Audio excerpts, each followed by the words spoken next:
Welcome everybody to another episode of Family Reelz. There's no A in that.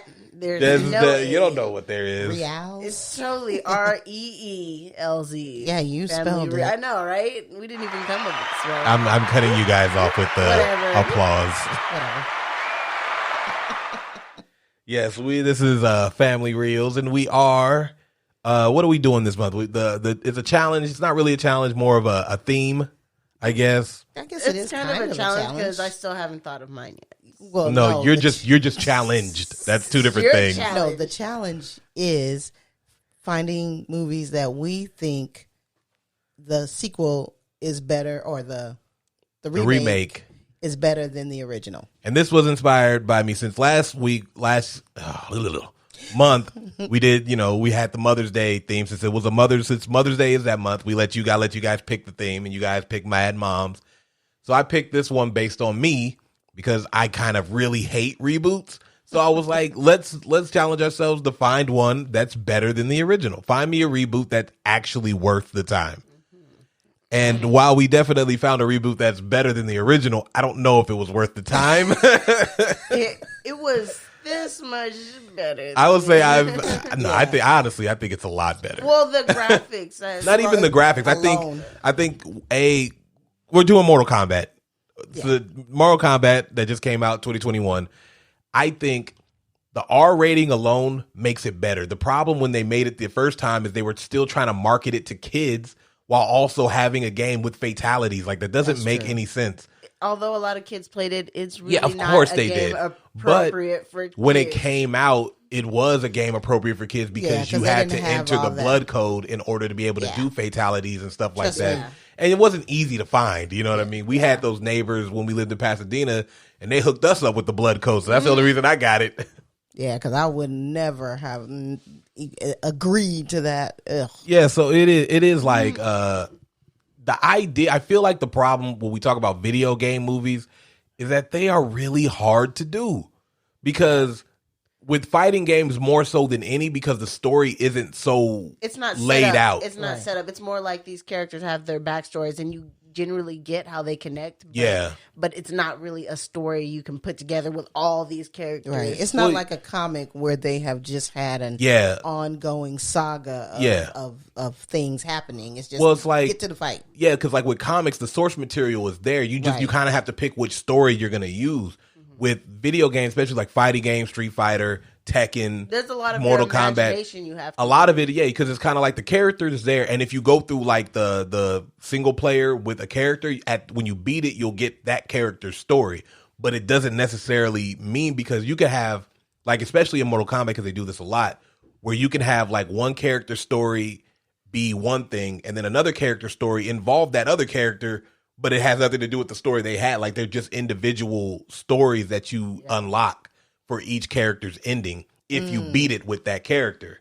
So You just spoke like Russian, and I don't even know what you said. That I almost fell asleep. I'm like, but that's why it's so hard, I think, to make video game movies in general, is because you have to be able to appease the fans, because that's your primary goal. If they're not into it, who gives a fuck? Like, and then at the same time, you have to try to pull in casuals, exactly, people who don't know. Like Resident Evil, the first one, kind of started off pretty good, but then it just got ridiculous. Like, the more Resident Evil movies they make, the more I was like, this isn't part of this game at all in any way, shape, or form.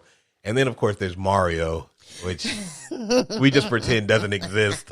I still never seen that. You've never seen? I actually didn't find out until recent years. Like, I seen like little pictures and stuff like that of clips of the movie, but I thought it was we have to have a bad movie night, and that's got to be on the top of that list, because that one, it's seeing is believing. You have to see it. Like, it's that. I mean, I'm curious. You have to see it. It's that.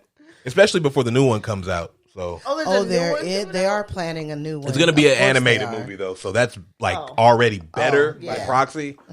But it was even like Sonic. Like I personally am not a fan of like mixing real life with animation, because I think it's stupid, and it only worked in Roger Rabbit because that was kind of the point. Yeah.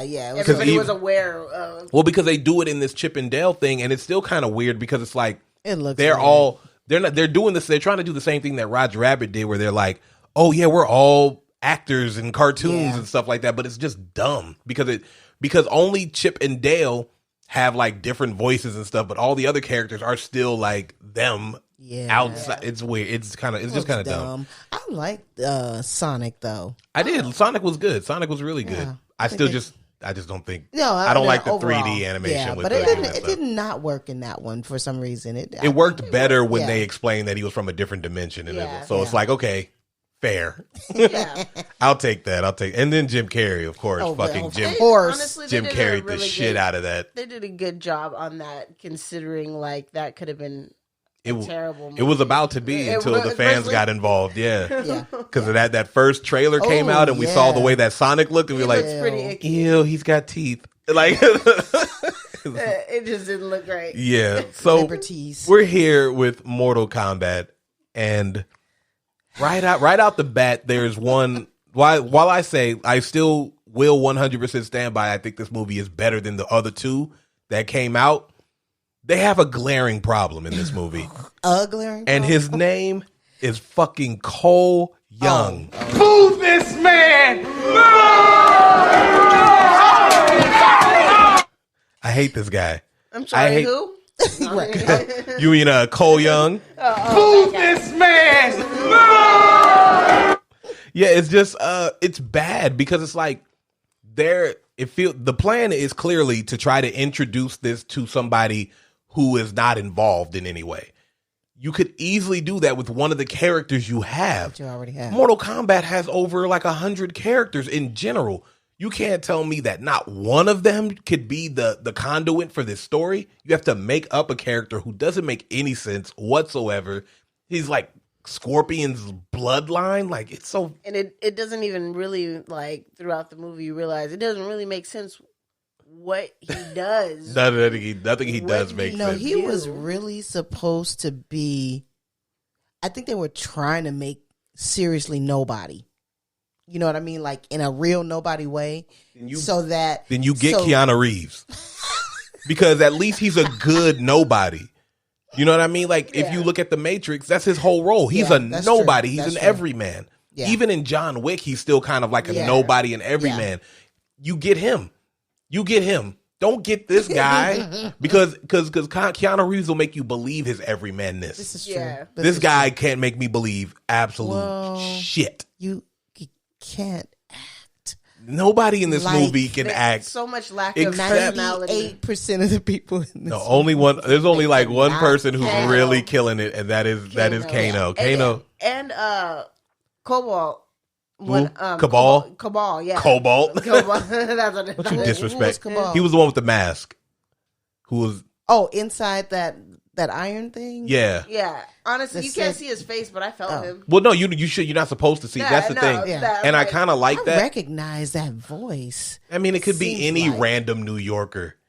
I know, but he sounds like somebody. Or maybe it's a Jersey thing. It sounds one of those for sure. But we start this movie one big problem already, and we don't get a cool Mortal Kombat theme. As cheesy as those other movies were, they had that theme song where the guy was just like, Mortal Kombat!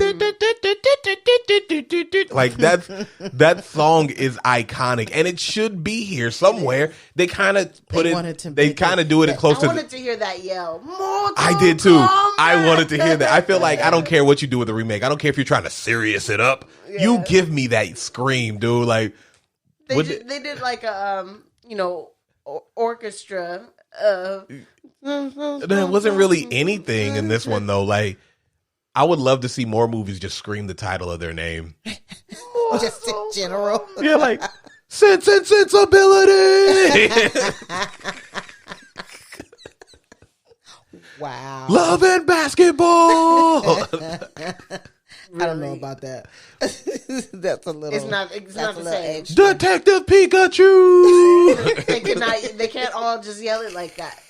Can't just sound I'm not sure that works. Of Mice and Men. Look, think about it. It works. It works. Ricky Spanish. Come on, that's not the title of a movie. But it sounds. No, different. I want every movie to scream their name from now on. That would be so awesome.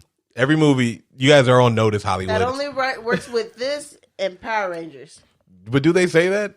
Do they scream Power Rangers, or is it just part of the theme song? Go, go, Power Rangers! No, they say Mighty Morphin Power Rangers. And they don't do all that. Yeah, they do. I'm Where? telling you. I've been watching the show. Which one? The old school. The original one? Yes. Yeah, they do. They do. Yes. I hear them scream out their titles when you be like, Tyrannosaurus. No, I've heard them say Mighty Morphin. Well, they do. No, they have never. I will say this: they have never said Mighty Morphin. They have. Yes, they No, have. I swear. no, that's too old. No, because it's not a thing that they know about themselves. Yes, they do. They do know they're the Mighty Morphin. They just know that they're the Power Rangers.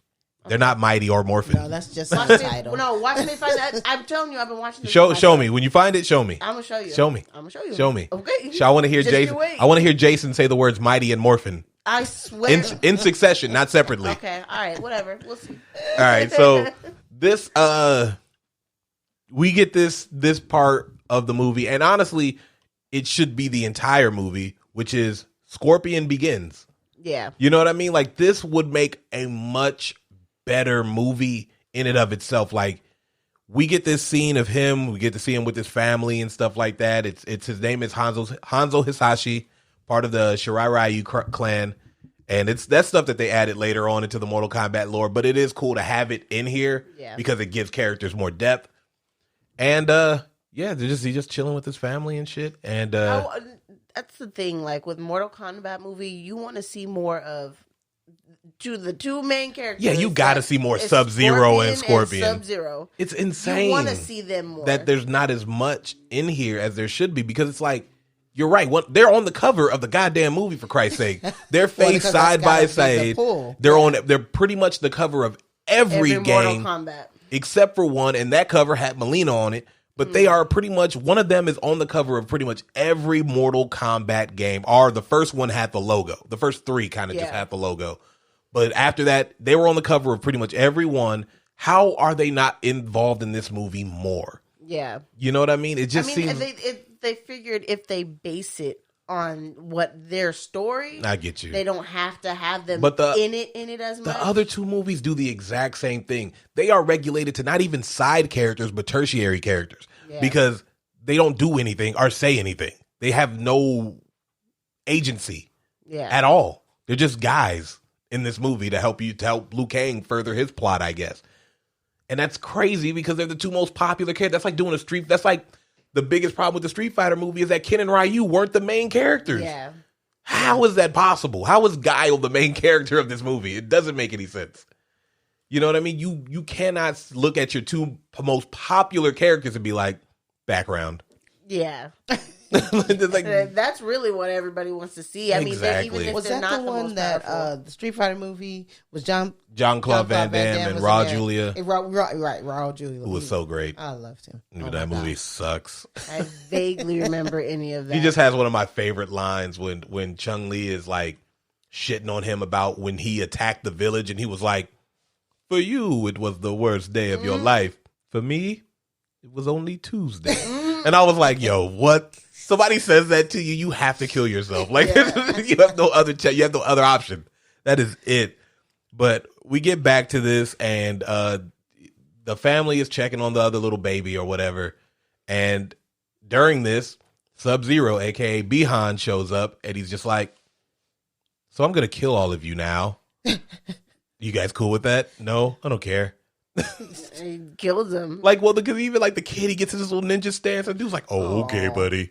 Whatever. You're forgetting she hides the baby. She does. She does hide the baby. After they see that first guy get his guts ripped out. Well, they see his blood and guts splatter on. Well, yeah, when you see a sword go through your paper door and then go all the way up, you're like, yeah, that guy's dead. He's like, okay. Oh my god. She quickly acted. I'm laughing because Janae. Oh yeah, she was sitting there. She was like, she jumped. Oh my goodness. She jumped. It was hilarious. I saw the jump. I was like, okay, I think you need to go in the back room. This is not for you. I forgot. Yeah, I don't know why you let her sit there. Let me just tell you, first of all. Okay, so we already know I've seen this movie once. I'm going to say slightly less than a year ago. Gone. Out my head. This is my fourth time seeing this movie. Wow. Well, because after the first time, I wrote it off completely. But then I was kind of like, maybe I was too harsh. So I did another watch back, and I enjoyed it more on the second watch back. Like when I kind of just took out that I was expecting this to be the most perfect Mortal Kombat movie of all time. Yeah. Because it's better than the other two. It has more creativity. It has more not originality, but like, I wouldn't say a better story, but a more cohesive story. At least it makes more sense. The only problem with this one, I feel like, is some of the actors do not fit where they're put. And most importantly, like Shang Tsung, the dude who played him in the first movie should be playing him again. He's still alive. Which one was Shang Tsung? He's the sorcerer who sucks souls. Ah, okay. The accountant The looking guy dude. with the ponytail, the half ponytail. Yeah, that dude who looks. Everyone in this room can kick his ass. Like that's really what it comes down to. Yeah, He does. He's not really believable. fit. Yeah. He doesn't fit. He should be menacing, and he doesn't feel menacing at all. He didn't really make me shudder. He didn't make me. No, I looked at him and "Ooh, say it laughed. again." I see this dude. If he walks in my temple, I'm like, I'll fuck this nigga up right now. Like, who does this guy think he is? Actor, I've seen him. I think he's the dude in The Dark Knight. He was an accountant that Batman kidnapped and was like, "Hey, fuck you, dude."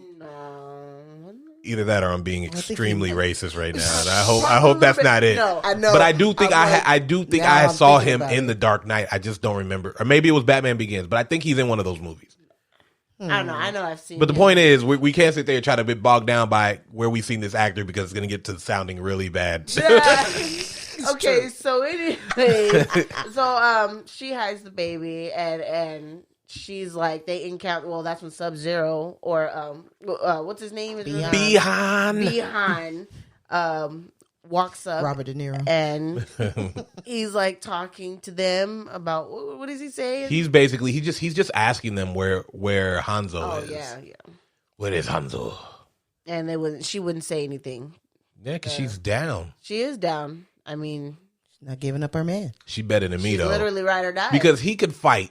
You know what I mean? Like at the end of the day, it is That's true. She made the choice. I don't know if she knew that he was going to kill him anyway. So at least bare minimum, she bought him some time. Right. Mm-hmm. You know what I mean? So it's easier than being killed and then letting him know. And she knew that they were after him. So she's like, I'm not going to lead. Yeah, she's down. She was down. Yeah. So kudos to wife. Ride Kudos or to die. wife. And that is a consistent story with Scorpion. Even like in the animated movies, his family is killed by Sub-Zero. All that stuff. So it is consistent. So sad. Yeah. But it gives him something to fight for. He goes to hell and, because he is literally vengeance personified, he gets to come back and enact his vengeance. Wow. Pretty awesome. right? That's how much you wanna get vengeance. Like, Man, that's you came back from the depths of hell. Like, yeah. And it gives us, I think, the second best fight in this movie, which is the second best fight in this movie. Yeah, I think so. If I'm ranking them, the last fight is first, and this one is second. I don't know. I like the this one Melina first. fight. I do kind of like them until I don't want to talk about it right now. We'll get there. But this fight is awesome. I do like this fight. He walks up because he was getting water, or fetching water from the well. Or he was whatever. taking his sweet ass time doing it too. He was too. I would have went a little faster if I felt like my family needs. Well, he didn't. He didn't. No, That's the whole thing. He at didn't. that point, he was taking his time. Well, he had these guys guarding their little... Yeah, and they were murdered instantly. Yeah, so they're terrible at what they do. If you felt like they needed to be guarded still, I would have been like, let me get this water. Oh, yeah, I Run see over what there you're real saying. quick. I feel you. Yeah. Or at least, He didn't have enough... maybe you should have trained them yourself because it feels like they too. Well, they were, as we know, henchmen. Yeah, you get them from the penny saver. What do you expect, man? But he that's when he senses. Oh no, he hears something. He hears the wife scream. Oh yeah, and so that's when he's running back or whatever, and he walks up on them. He's frozen. She's frozen with their son, and he's like crying and stuff. He's on the floor, and then that's when he hears Sub-Zero come up, right? No, no, because he goes up there, and then the henchmen start coming, and he starts dispatching these motherfuckers. That's so like, funny because I didn't put henchmen, I put minions. Same situation. I feel like minions are more loyal, and henchmen are kind of for hire, so it's different. This age-old trope of henchmen, minions, whatever you want to call them. These are minions. They see everyone coming toward whoever it is that they're supposed to be fighting, and they get watch their these guys butt get kicked. killed. They get killed, and in this case, they And get they killed tore it up. brutally. So- Yeah. So I'm like, this And then is they more than just for keep pay. No, running up. my favorite I minion don't is get the it. one who tries to run into the house and he throws that sword at him. Because I'm like, what the fuck were you? Where were you going, dude? What were you gonna do? It's like, oh, fuck, He was let me just get out of hoping. here. He was just hoping he was too busy with the other ones. Yeah, to he notice was that like, I'm gonna hide running in off. here till it's all over. And that's the way I That do nigga things. threw that sword, but Go then somewhere and play dead. he picks up that gardening knife. I don't know, and he wraps it around the rope, and then It was Now that completely was a dagger. because But that's what I'm saying, Why but did he he have used- a dagger? He had a Oh, nice oh. little minute For to tie gardening. that rope around that. Oh yeah, thing, they though. they watched him do it. They watched him do it. He went, grabbed it, tied that rope, and they were like, "Okay, no, let him tie it. Let him tie it. Those are the rules. I don't make them up." Like, You gotta let him always do gotta give- that thing, and then we get right back to you know how it is. Give him Attack time one to by prepare. one. Let him power up. You know what I mean? We gotta look. These are the rules. Is this your first day on Henchman? Don't worry, dude. We'll figure it out. Okay, after he goes, you go. Yeah. That guy's gonna go. He's probably gonna get murdered. When the Then guys you go. Run in. Yeah, but it is cool because once you see it, you immediately know what's about to happen. Like you're like, he's got the rope spear thingy. Yeah, that's fucking cool. He's about to- And he fucking goes ham with this thing, and it is fucking beautiful. It is a really great fight. Yeah, Yeah, I it do is. I like the Scorpions fight because I mean they do it right with it. I like the way they start off with rope instead of chain or whatever. Yeah, because well, he that needs comes to- later Yeah, he needs to be resourceful. And that's what gave me hope at first. The first time I saw it, because his You first know, fight is that so first good. Fight was Yeah, so good. it's the same thing. Because typically you think from here It sets the tone. it's gonna It can only get better. It can only get better. Not so much, but anyway.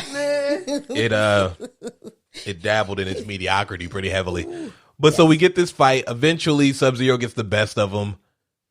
Yeah, I And mean kills him. he kills him, and Not after he goes down. He does fought hard. But then he starts like he hears the baby, and he just that hate brings him back to life for a second, and he crawls over there and he dies, and then he sets on fire and ends up in hell. Which, I mean, is fine for Mortal Kombat lore, but it's also just kind of out of the blue. Yeah, Yeah, that You know was what I mean? kinda random. It would have been a cool thing if you see if there was a smash cut real quick to the Nether Realm, which is what they call it in the Mortal Kombat realm. You can see like Quan Chi or somebody, one of the dudes who runs it, and be like, "Yeah, you're mine now," and then Yeah. brings them down, Yeah. and then Yeah. that way it would have felt See, like this is where I think movies make an assumption and or I would not even make an assumption, but they more cater to the actual fan.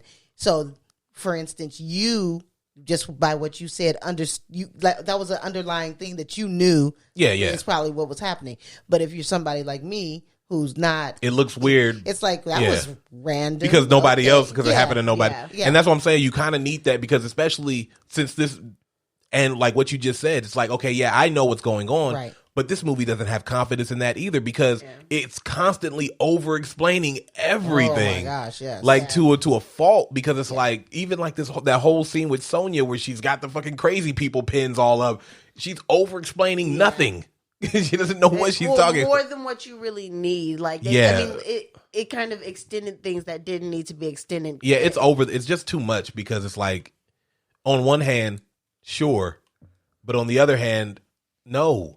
You know what I mean? Like, I feel like simpler is better. Yeah. And the problem with this movie is they decided to tell you it's simple, but then complicate the shit out of it. Right. Yeah. You know what I mean? And that's the one thing I will give the other movies is at least the first one, not the second one. Yeah. Is that they did keep it really Keep simple. it simplistic. They yeah. did keep it really Definitely simple. Real simplistic. They were just like, this is a tournament. You're going to fight a couple of nobodies because we don't want to kill off any of the characters we know and love. Like, it was really done. There's a guy named Art for no reason. No. Who, he has a name. That's what I'm saying. There's a guy named Art. Yeah. Art is not a Mortal Kombat character. No, he's but not. they treat him like he is in that movie. I thought he was. No, more Art? Who is Art? I don't know. That's what I'm saying. Maybe that's in a different game. No, there is no Art. Are you sure? Art was there so that they could kill somebody Right. who was not It's a like- main character True. without It's like back in the day with the wrestling. You know how the local wrestlers. Yeah, they would just have a nobody out there to you just already get knew. squashed. You're They like, called that's this what they guy is They call them squash matches because that's what they're there for. They get beat by somebody. Yeah, somebody of name. And it was usually like Jerry Lawler would come out and he would talk shit. He'd be like, yeah, fuck this Hicktown, blah, blah, blah. Then he'd beat up this wrestler and we're supposed to be like, foo, fuck you. Like, it works. And it worked. It was an age-old class. It works. They don't do it as much anymore. They don't do it anymore and it kind of sucks. They should do it more. That's funny. So we get to Rayton shows up late. Rayton comes. And this is a theme with Raiden and him being late as fuck throughout this entire movie. He comes and he's like, damn, man, this is crazy. All these people are dead. Oh, there's a baby in there. Better go get that baby. Just a little creepy Raiden. I'm just throwing it out there, buddy. Teleports away. Because it's like, once again, this would have been the perfect time for dialogue for you to say something like, we can't let the Hasashi bloodline die or something. Because now it just looks like you're kidnapping a child. And then, honestly, again, I was it's wondering what that was assuming that you or someone cannot. I wouldn't have known that. I still didn't know that until the very end of this movie. I had no fucking clue why he took this baby. Just because. Because the first time I saw this, I was like, he took a baby. I was like, okay, maybe this baby is going to be somebody important to this story. But then we skip ahead to the future, like 2,000 or hundreds of years ahead. And I'm like, well, clearly this baby isn't important at all. That's what I thought. At first, when I first watched it, I was thinking halfway through that was him. And I didn't realize. That's what I thought. And then you're looking at until they start talking about because it was the moment that Sub-Zero used the word centuries where I was like, holy shit, no, hundreds of years have passed. This can't be him. Right. What the fuck is happening right now? Like it's those kind of things. Like, give me something. Give me fucking something. Yeah. Like, even fucking Wolverine gave me the them through the ages montage. Yeah. Like, give me something like that or something of the bloodline or whatever. A better transition of why kind that like baby was show purposeful. Who the baby was and then who the baby begat and who would give me something. Because so now we're introduced to the main character of this fucking movie, Cole Young. Move this man! No! He is just toast, man. I'm going to coin that phrase, but he is a toast motherfucker. This dude is toast as shit. He's very like generic fighter guy. He is. We've said it 3 weeks in a row. I think 3 episodes in a row. He is a created character. Yeah. Before you customize him, he has nothing. There's nothing about him screams unique. Nothing about him screams anything. He's not extremely handsome. He's just got some muscles, obviously, and barely looks good enough. Like, well, when you put him next to Makad Brooks, he has no muscles at all. He's got just enough muscles to look slender and handsome. They further illustrate that point by showing how much of a literal loser he is. What's that? The coach calls the dude, the referee, whatever he is, he calls him a human punching bag. And it's like that was his coach. I thought I don't think it was his coach. I think that was just a dude who runs the promotion. That's the one. Okay. But he was like, because he even said that. Together. He was like, who am I fighting? He was like, oh no, you're not fighting. Fighting requires attacking and defending. You should try sometimes. And so from that, I guess we're supposed to be like, oh, this guy just punches and he doesn't know how to protect himself, which would make more sense towards the end of this movie if they ever expounded it ever. Yes. And they never do. Nope. They just kind of left it alone. They just kind of throw things out there. Yeah. And then they go, it's like, and now we're here. And then it falls flat. Yeah, pretty much. Like, when he's fighting this guy, he's doing pretty well for a while, and then he gets his ass kicked, and then he taps out. Duh, he's supposed to lose. And then Jax is there. He's in the crowd watching this, and he's being real coy for someone whose job it is to try to protect the world at this point. And he was like, hey, I saw you.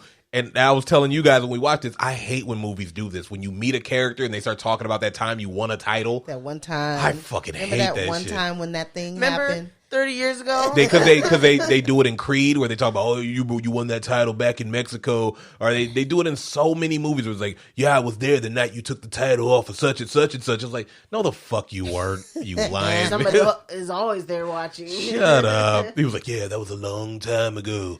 Like it's supposed to be mysterious or something like that. It's like, it's nothing. It's nothing. And it feels like nothing because it doesn't amount to anything. He's just like, yeah. Oh, your daughter's smart. She said that thing about the cage. Yeah. She said the same thing I said, basically. Yeah. That's what he was like, oh, yeah, smart. By the way, what about your tattoo? And this is where this dude's daughter just won't shut the flip up. Good job, Jonna. My bad. She just starts going, oh, yeah, he had it when he was born. He was like, shut up. I know, right? That's his information. She just keeps to give going. away. She's just talking about this tattoo. He's like, oh, I'd like to see that. And he was like, oh, fuck, here it is, I guess. And he shows him the tattoo, and he was how about it doesn't that? look dope. And it's like, okay, explain to me why I should care about this thing. Because right. you're just talking about it like it's important, and I guess it's important, but in my opinion, it is the worst part of this movie is this idea of this stupid fucking marking or whatever. It's so important. Cole loses, Jax talks to him. Then we cut to Shang Tsung talking to fucking Sub-Zero. He was behind to him until he declared in that moment. Yeah. It's not behind There is anymore. So much introduction in this movie. It is fucking insane. There's introduction throughout it's like when you do it like that, it just makes it way too obvious. But you know what? Mortal Kombat Annihilation does it worse. Because it's like there's a scene where Shao Kahn is there and he was like, Ermac, Rain, Shiva, my generals. And I was like, oh God, dude, what the fuck? Yeah, I could have figured every time you see them. Honestly, a lot of breath was wasted on introducing everybody. That's what I'm talking about. When there's ways you can introduce people and characters. It's like, seriously. So who are you talking to? Who's that for? You know them already. So you're just doing this, and this is how you greet them every single time? Do you do that every time you meet them? You're just like, because there's even the scene later where he introduces the entire rest of the team. It's like you walking into my house. I'm like, you don't know them? Mother, father. This is where I feel like it's I am at your home. It's bad directing. Whenever I see this in any movie, it's like you can introduce characters, be like, Sub-Zero, go get there, or just like you could. There's way to do it in passing, to where it doesn't sound forced. Or let's use the little subtitle things. Those work in a lot of things. You know what I mean? When sometimes they'll say something, just put a little blurb up on the screen. You know, and not. Oh no, yeah, I would have appreciated that to that because I feel like this movie could have used it because when they were in Outworld, they never put up the Outworld thing. They never told us where we were as far as like what city we were in and stuff like that. What year it was, how many years had passed. Nothing. We could use. They gave us no guidance. Just give me something, man. It's fucking stupid because it's like. Yeah, when we see that scene, 1,600 years later, you know, and it's so, and this scene is so pointless because he's like, Sub-Zero, the prophecy is upon us, and he was like, shut up, dude. We talked about this 100 times. Right. There is no prophecy because I killed Hanzo Hisashi. There's no fucking prophecy. He was like, prophecy though. Huh? It's like it seemed like they tried to make it way too obvious, even for people who don't know aren't familiar much with the game. They tried to make it way too obvious. Also, I fucking hate prophecy. Anything. I hate chosen ones. Yeah, I hate because it's always the biggest cop out. Like it's Harry Potter to me because it's like, okay, this kid is gonna fucking win the day because he's got a scar on his head. Excuse me, who produced this prophecy? Who produced it? What do you mean? Who created it? Yeah. Who was the originator of the prophet? Who prophesied? Who's the prophet? Him saying it is the first time I've ever heard of this word prophecy. Yeah, that's the whole point. So he had to get it from somebody because there has to be a prophet. That's what I'm saying. But then we don't never find out about that. Who declares the prophecy? It doesn't make any sense. Like, and it would have been prophecy if when fucking Scorpion was dying at that beginning part, he was like, "I'll be back. Yeah. I promise my bloodline will fuck you up, bitch." Something like that. But none of that happened. So it's like, where are you getting this prophecy from? Which is why when he showed up, for me, I have to say, because I don't know the game again, so I don't know his character is gonna be anything or is anything, and then he comes back like, this is weird. Like, he's from hell, but it also didn't help me. I will say that it is true because we don't know how he got there. Yeah, and that kind of bothered me a little bit because I was just like, I know the story, but show me something. Yeah. You know what I mean? And it's like it kind of just cuts. It's weird. It tries to explain too much at the same some points, time, and then all of a sudden, just cut to the next thing. Well, yeah, because he talks about this, and he was like, okay, so he's literally telling the story of Mortal Kombat. He's like, yo, so as you know, as we talk about every time we meet, we've won 9 tournaments so far. We just need one more win, and then we can invade Earthrealm because we really want that for some reason. And he's just like, yeah, I know. We talk about this every time we meet. It's weird, right? Every single time. It's like having a morning briefings at your job. Like, But it's like, but this can't be the first time that they're saying the same stuff. Is what it is. Like the Sub-Zero has to be like, I know. Right? Or it would come to a surprise, we already talked about this. to him. But then, because then he's like, okay, so he was like, but there's not going to be a tournament. We're going to fucking kill everybody before the tournament starts, and that'll be pretty cool, right? And he was like, yeah, but also, stop calling me by my slave name. My new name is Sub-Zero, right, which is way cooler, just so you know. And that's also a double entendre. Cooler, Sub-Zero, do-do-do. Okay. Back to it. So Jealous. yeah, that's when he's like, okay, go get them to Sub-Zero. And now you see, they go eat out. Cole and his daughter, which we thought was his sister at first because he's quite a young dad. But yeah, they're out to go eat. And then you see his daughter eating outside. They're inside doing. She's doing that California thing where she's eating fries and ice cream, which I still think is kind of gross. Disgusting. It's delicious. Ew. Yeah, whatever. Oh my! Fries don't deserve to be treated like that. They're two different. Ice cream doesn't It's deserve pretty to be bomb. treated like. Anyways, but that also upsets me because it doesn't help me understand where this movie is, because like we were talking about, we were watching it when it starts snowing. Depending on where you are, while it's still, like you said, depending on when it is, it's still weird. It could still be a little less weird depending on where you live. Sure. You know what I mean? They had to address that. And then they said right that after, because she it's said in July. It's July. But that's what I'm saying. Like, yeah, even if it was like July in like northern Michigan, it's weird, but it's probably not super impossible. It's unlikely. Yeah, but it would cause, out of the blue, if it's been 85 degrees every day and suddenly, but because they don't tell us where we are, real suddenly, I feel like real cold. I feel like this should have taken place in California, because then it would immediately be like, holy shit, it's snowing. It doesn't snow even when it is cold. You know what I mean? So it makes more sense. Yeah. No, I get it, but it's still in all obviously it's going from an extreme, because you look at the people, the way they're dressed, and all that stuff. So you were noticing. I didn't notice any of that because I was just people there in shorts and sleeve, maybe they make sure they got them in the shot just stuff. I'm pretty sure they did. Clear. But then I think they realized that probably wasn't enough, and that's when his wife's like, well, it's snowing, but it's July. She doesn't even say it. She reads, it's snowing, but it's July. Like, she's just as bad as that dude from the last movie we did. What's his name? Raymond? Oh, yeah. Was that the name of the dad from the Glass House? From the Glass House. Yeah. Oh, no. Even worse. The dude from Monster-in-Law. That motherfucker. Prince Toast Man. That nigga. But it's like, it is really bad because she's really bad. Jonna pointed out she has no facial expressions she's like at all. Kristen Stewart. She's worse, and I don't even know that was possible. Right. Yeah, that's saying something. But it's like, this happens, and then we get we see Sub-Zero walking around, and all this stuff is happening. Like, they're seeing the hail go up, and nobody is like telling her to come in. She's still outside. They're still outside. They're looking at it. Like, you can tell they're like stressed out about it, but they still haven't made a move. She's sitting there still eating her fries, like, my ass would have been like, what the hell? Ran inside real Fuck quick. yeah. I would have been getting her. And that's what I'm saying. It's kind of dumb.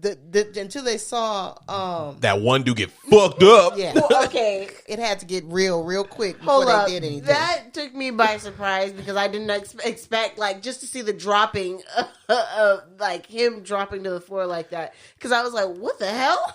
Yeah, that dude got fucked up because he turns that snow into hail and starts dropping it. And all you see is that one guy who was just like, oh my God. Oh my goodness!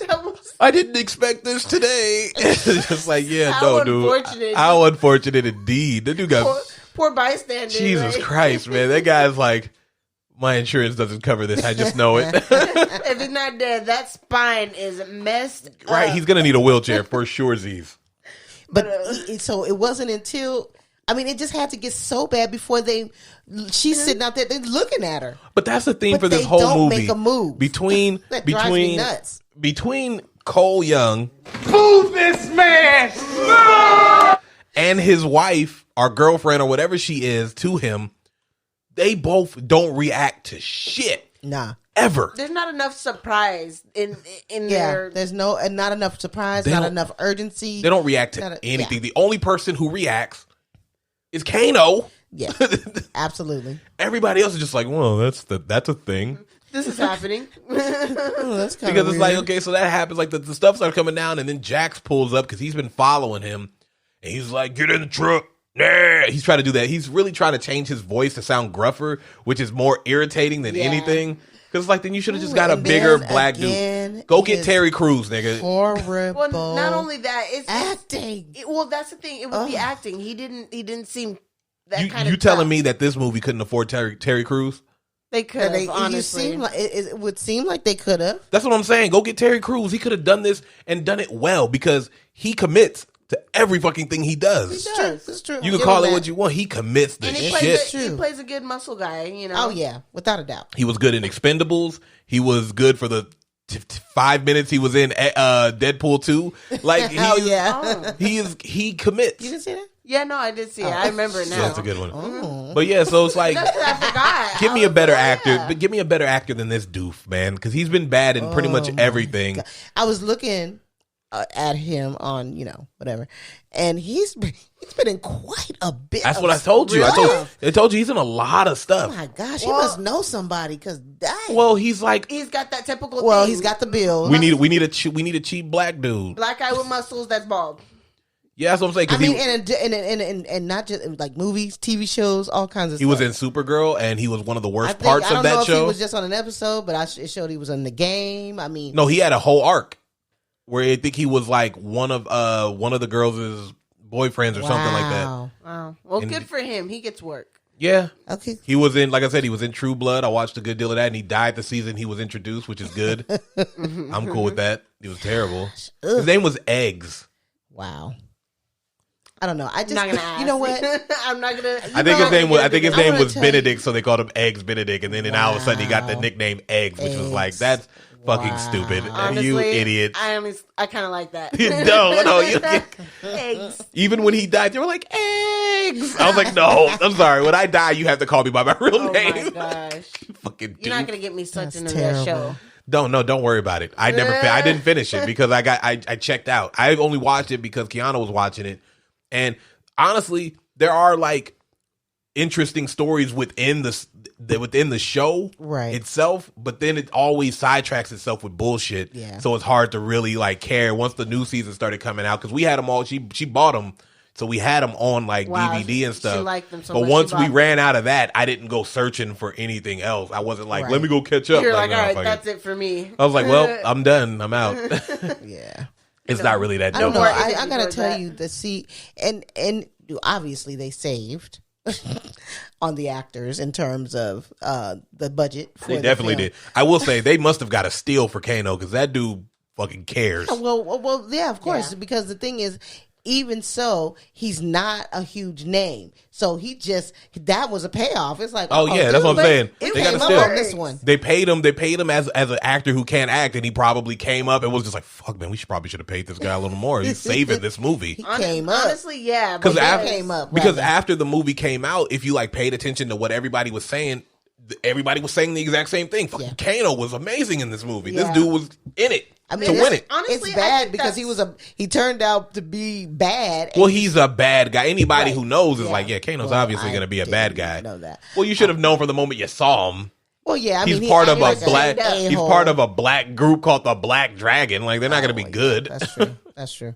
But honestly, they made a good choice. I'm sorry, they made a good choice. I don't even think they had the choice. I think they were just picking whoever was willing to sign up. Yeah, no, I think that's what I said. They just, but that one it was a bonus. It was like, oh shoot, for him, actually, I think that's a hard thing to do, especially when everybody around you is not on your level energy wise when it comes to acting. Can you imagine? In a movie. He's like committing like a mofo.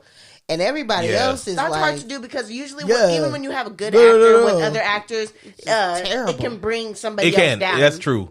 So we get to this point. They're driving around. He's telling them. Jax is telling Cole about this mark and that it means that they're chosen to fight, which is fucking stupid. And it doesn't amount to really much anything in this scene other than to stop him. Sub-Zero, we already learned he can teleport. So he cuts them off, and then Jackson's like, "You guys get out of here. I'll take a gun and shoot this guy with magic powers." It's like, how the heck did he know exactly where they were going at that time? I think. He could teleport there, or but maybe how did he was know? like teleporting as they were going. I feel like once again, that's the But thing. how do you know they were going to stop there? That's the thing that he needs to know. That we need to know that how he knows. Like, is he able to track Cole? Right. Like, you know what I mean? Is there something there that he knows exactly where Cole's going to be? Because then you give me something to work with. Right. You give me like, okay, he knows how to track Cole, so it makes sense that they have to put that barrier up later found or whatever. Them where they were. I mean, that's what I'm saying. Another So thing. so clearly but so he can. Did Jax. I mean, But we even find out just because of the exposition of Shang Tsung that we know where the Earthrealm champions are for the most part. You just got to kill them. So it's like, all right, cool, I guess. So we get to that, and Jax tries to fight Sub-Zero, and it goes as you would expect when you see Jax in a movie with arms. Yeah. You immediately know that he's not leaving this movie. He's not leaving this movie with arms. Right. So it's a fight scene of one of the first fight scenes between. It was the first fight. It was. Between, it was. Jackson, anyone? Yeah, the Mortal Kombat characters. Well, yeah, any other character other than Sub-Zero and Scorpion. Yeah. Second fight scene between. But for this, it really wasn't like. No, it was just an ass whooping. It wasn't an awesome fight or nothing. But it does serve a purpose to show that how powerful Sub-Zero. Well, not just but to show that Sub-Zero is indeed really powerful, and you're not gonna fuck with them one-on-one like that. And honestly, watching this and him like Sub-Zero at this point freezes he grabs his arms and starts freezing him like. You see it. I was hurting. I've never got frostbite before, but I've had cold fingers. I thought I did once, but I didn't. Yeah, when your fingers are so cold, you're like, I could barely feel them. You're like, I got frostbite. That's what it was when I was in the Army, when I was in South Carolina. Do you see me looking at her? I'm like, where were you? I definitely know. I felt that way a few times. She was like outside that one time in the summer. No, at my warehouse where I work, I was like, it does get really cold. It got really cold. My toes are so cold, I couldn't even feel them. I was just like, oh, God, it's like Lord, that. I've done that. I've had to wear like two socks I have and my stuff. Gloves on. It's really like funny because the other team is in Piscataway, New Jersey, and so that's not a real thing. It is. I know. And then they're looking at us, and it's funny because I had on my jacket. I had a scarf around. Hey, they're like, "What is going on over there?" And speaking of weird things, do you know what I found out was a real thing? What? Do you remember? You remember what the town in Pete's Dragon was called? Passamaquoddy. Shut up. That's a Native American tribe. I never knew that. Really? I found that out listening to this podcast about how they got revenge on white people. Wow. But it was pretty awesome. It was pretty awesome. Wow. But I was like, huh, that's fucking crazy. People be doing their research, man. Yeah, It's true. But and then sometimes they don't. well, then there's that too. Or they just do really light search and then forget about the rest. Yeah, Jax definitely he gets his arm shattered, and it is fucking hilarious because it's like hilarious. Because it's like Bad choice here's of the thing. word. Here's the thing. The movie, the animated movie, which is so much better, is Scorpion's Revenge, which pretty much even though it's called Scorpion's Revenge, it does tell the story through Johnny Cage's eyes as like the guy who doesn't know what the fuck is going on. Right. But there is a scene where Jax has to fight Goro, and the moment you see him, you're like, he has his arms. He's not leaving here with those arms. Like, it's one thing I know about Jax. He is not leaving here with human arms ever. But you're just like, how though? And every time there's a Mortal Kombat like story mode, he loses his arms, and it's just like, how many times is he gonna lose his arms? It's like because in Mortal Kombat 11, it goes after he retires, and then he gets promised his human arms back by the villain and stuff like that, and he becomes part of the villain team until he finally figures his shit out. But it's just so funny that he has to keep losing his arms every fucking time. You're just like, the moment I saw this dude and he was like, I'm Jax, I was like, oh, he's got his hands. He's fucking dead. That's it. He's about to go through some traumatizing situations. That's it for you, buddy. Here we go. Wow. You are not leaving this movie without with your arms intact. Just so you know. So that's how he loses his arms. And this movie, anyway. Yeah. And then we enter the greatest Mortal Kombat character of all time, Melina. Yes. Everybody, let's cheer it up for Melina. Yeah, I like Melina. She is my favorite character. So, okay, but quantify the statement again, because remember, novice.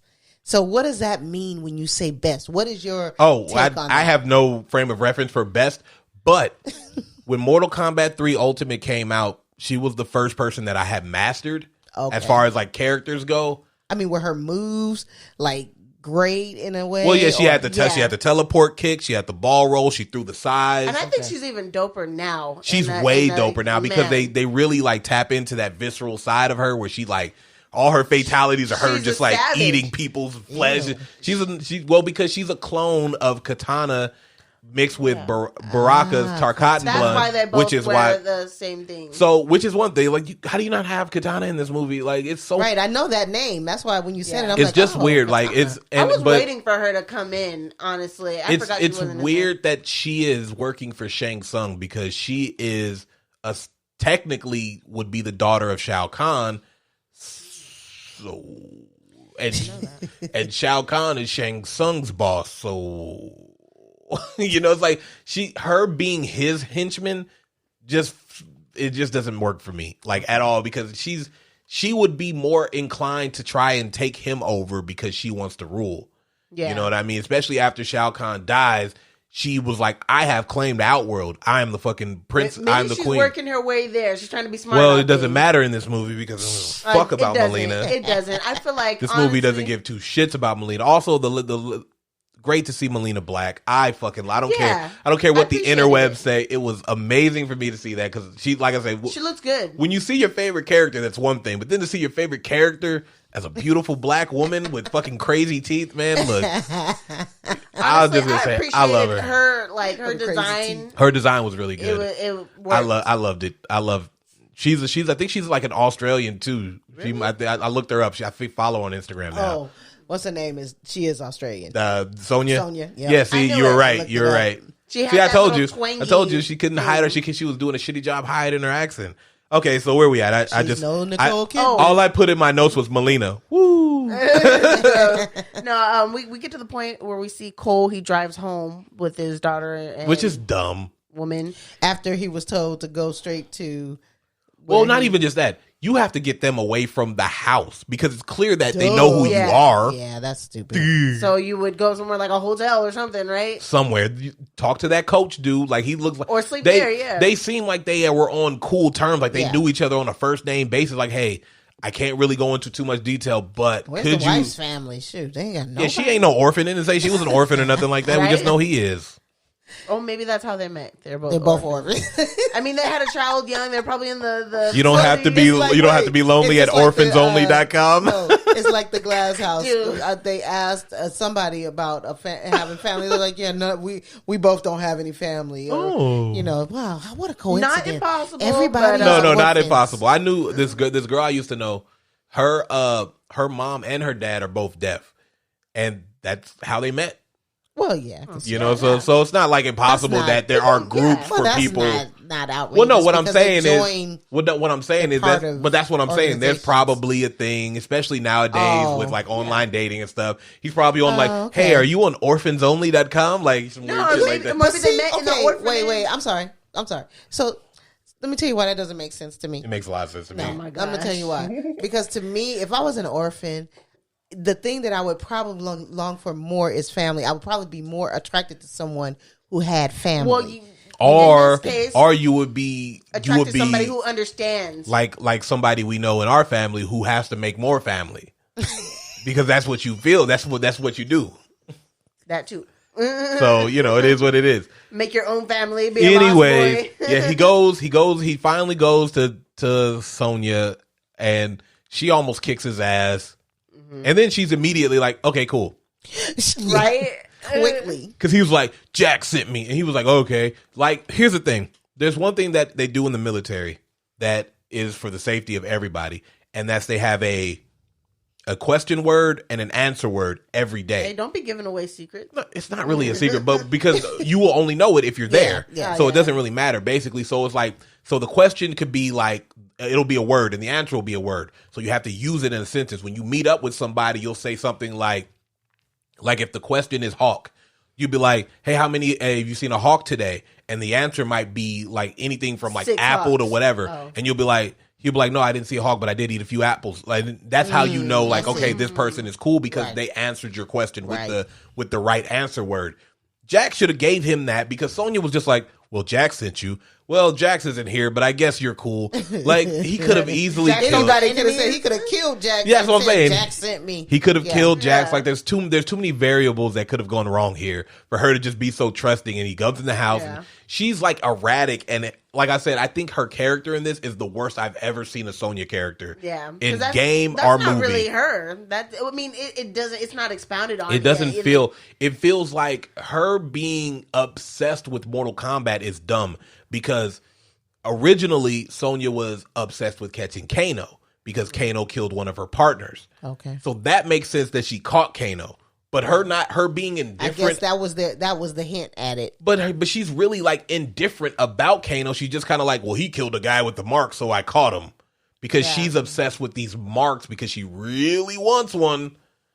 They kind of took her edge away. She has no edge. The actress. She is really just a girl. Really, pull across that edge. She just don't have it. And that's what you say. Say what you want about that original, but even Veronica Vaughn, whose name I don't know, but because I know that she was in Billy Madison, she felt tough. Yeah. She had the look. She had the build. She wasn't like a short. She didn't take no shit from the other guys who she was acting with. Yeah. You know what I mean? She was just as bad as they were. And that's what you need. With her, she's just somebody. Like, she's just she's like, here's all my little pins of all the stuff. Bridget Wilson. That's her name. Okay, yeah. She's great in the two movies I've seen her in. When I first seen her, I was just like, okay. At first I did think Sonya because the way she was dressed and she's blonde. Yeah. And I was just like, okay. Dead giveaway there. That makes sense that Sonya, but as it kept going, like, if it wasn't for how she looks, there's nothing about her that screams Sonya. Yeah. She's honestly the softest person in this movie, and it's irritating as fuck. She acts real sensitive throughout the whole movie. She is. She's very fucking sensitive. She's not tough. She's not believable in any way. And then we're introduced to the best character in this movie, which is Kano. Yeah, she's got him chained up. And he's just spitting out great one-liners this whole fucking time. He was like, Kano what? Kano, none of your fucking business. Like, he's good. He's an a-hole, but you like him because he makes you believe he's Kano. And this is what we were saying when we were watching it. In order to do movies like this, you have to believe in what you're doing. Yeah. You have to be able to be like, okay, this is a ridiculous-ass character. I have to be ridiculous. I have to up the ante on what I would normally do. The whole thing is ridiculous. It's Mortal Kombat. It's ridiculous. Yes, it's 100%. You have to. Whenever you're acting in anything, you have to be over the top. Yeah, this is the exact same scene where we get a fucking invisible fucking reptile monster, which I can't believe they did that to fucking Reptile, man. Yeah. Rest in peace. It was fucking bullshit. No, they should have. Because Reptile has a much better. Like, I'm gonna show you, Mom, because you haven't seen it. But Reptile is. He kind of looks like he has a human build, but lizard head. She like that character from Suicide Squad, Killer Croc. Better, way better. Yeah. Because I have no idea. It just looked like a weird creature. I mean, I guess it fits for him to have a human body to me because that's how I first, seen him. Oh, like you see that? Like that's a better representation of what that character would be better looking like. Instead, they literally just made him a lizard. Yeah, like a giant fucking lizard, and it was like you knew better. Yeah, they didn't. Like we because they did that in the first one where they made him that weird fucking Windows screensaver lizard. Yeah. He did. He looked like a screensaver. He was all weirdly colored, and then he ended up in a statue and then became human. It was weird. And then they did the exact same thing in the second one. They were like, oh, let's double down on that. Wow. It's fucking stupid. But yeah, it was really bad. And this scene is bad because while Sonya's explaining it, it irritates me because she talks about Kano killing somebody else with the mark, which is like, okay, so which Mortal Kombat character was that? And then they don't expound on that. They never expound on it. And then on her little wall of fucking crazy, she's got pictures of Nightwolf. Well, we were reading it. We had paused it because you had to go do something. And they do there's a whole piece about like a boxer who was killed. And so I'm trying to read it. And there's a whole article. But they never once mentioned the name of the boxer. Because I'm like, well, which Mortal Kombat character is it? So what I wonder is, fucking stupid. Was it his dad? Why would it matter? I don't know. Well, I mean, they got killed off, and they didn't really mention it's because of because you don't know who the ancestors were. It's just to me, it's because they're doing this thing that the second movie, Mortal Kombat Annihilation, does, where they kill like 4 or 5 characters off screen. They just mention the name of them, and you're like, oh yeah, I would have been real cool to see those characters. Yeah, fucking idiot. How do you engage in that? Like you're telling me you're saying the names of characters, or even because like here you get like the picture of Nightwolf and you get a picture of Kotal Khan, and I'm like, those would have been really cool characters to see on fucking screen. Also, Nightwolf would have been very fucking cool to see, because then we could have got a Native American and you could have upped the ante on this fucking fucking movie. Right. We would have gotten more. You could have gotten people who are interested in that kind of thing to see that representation, and you fucking dropped the ball. You dumbass motherfuckers. Or just have more of the main or the top characters that everybody is most familiar with. They didn't even care because they gave us Cole Young. Yeah. Move this man!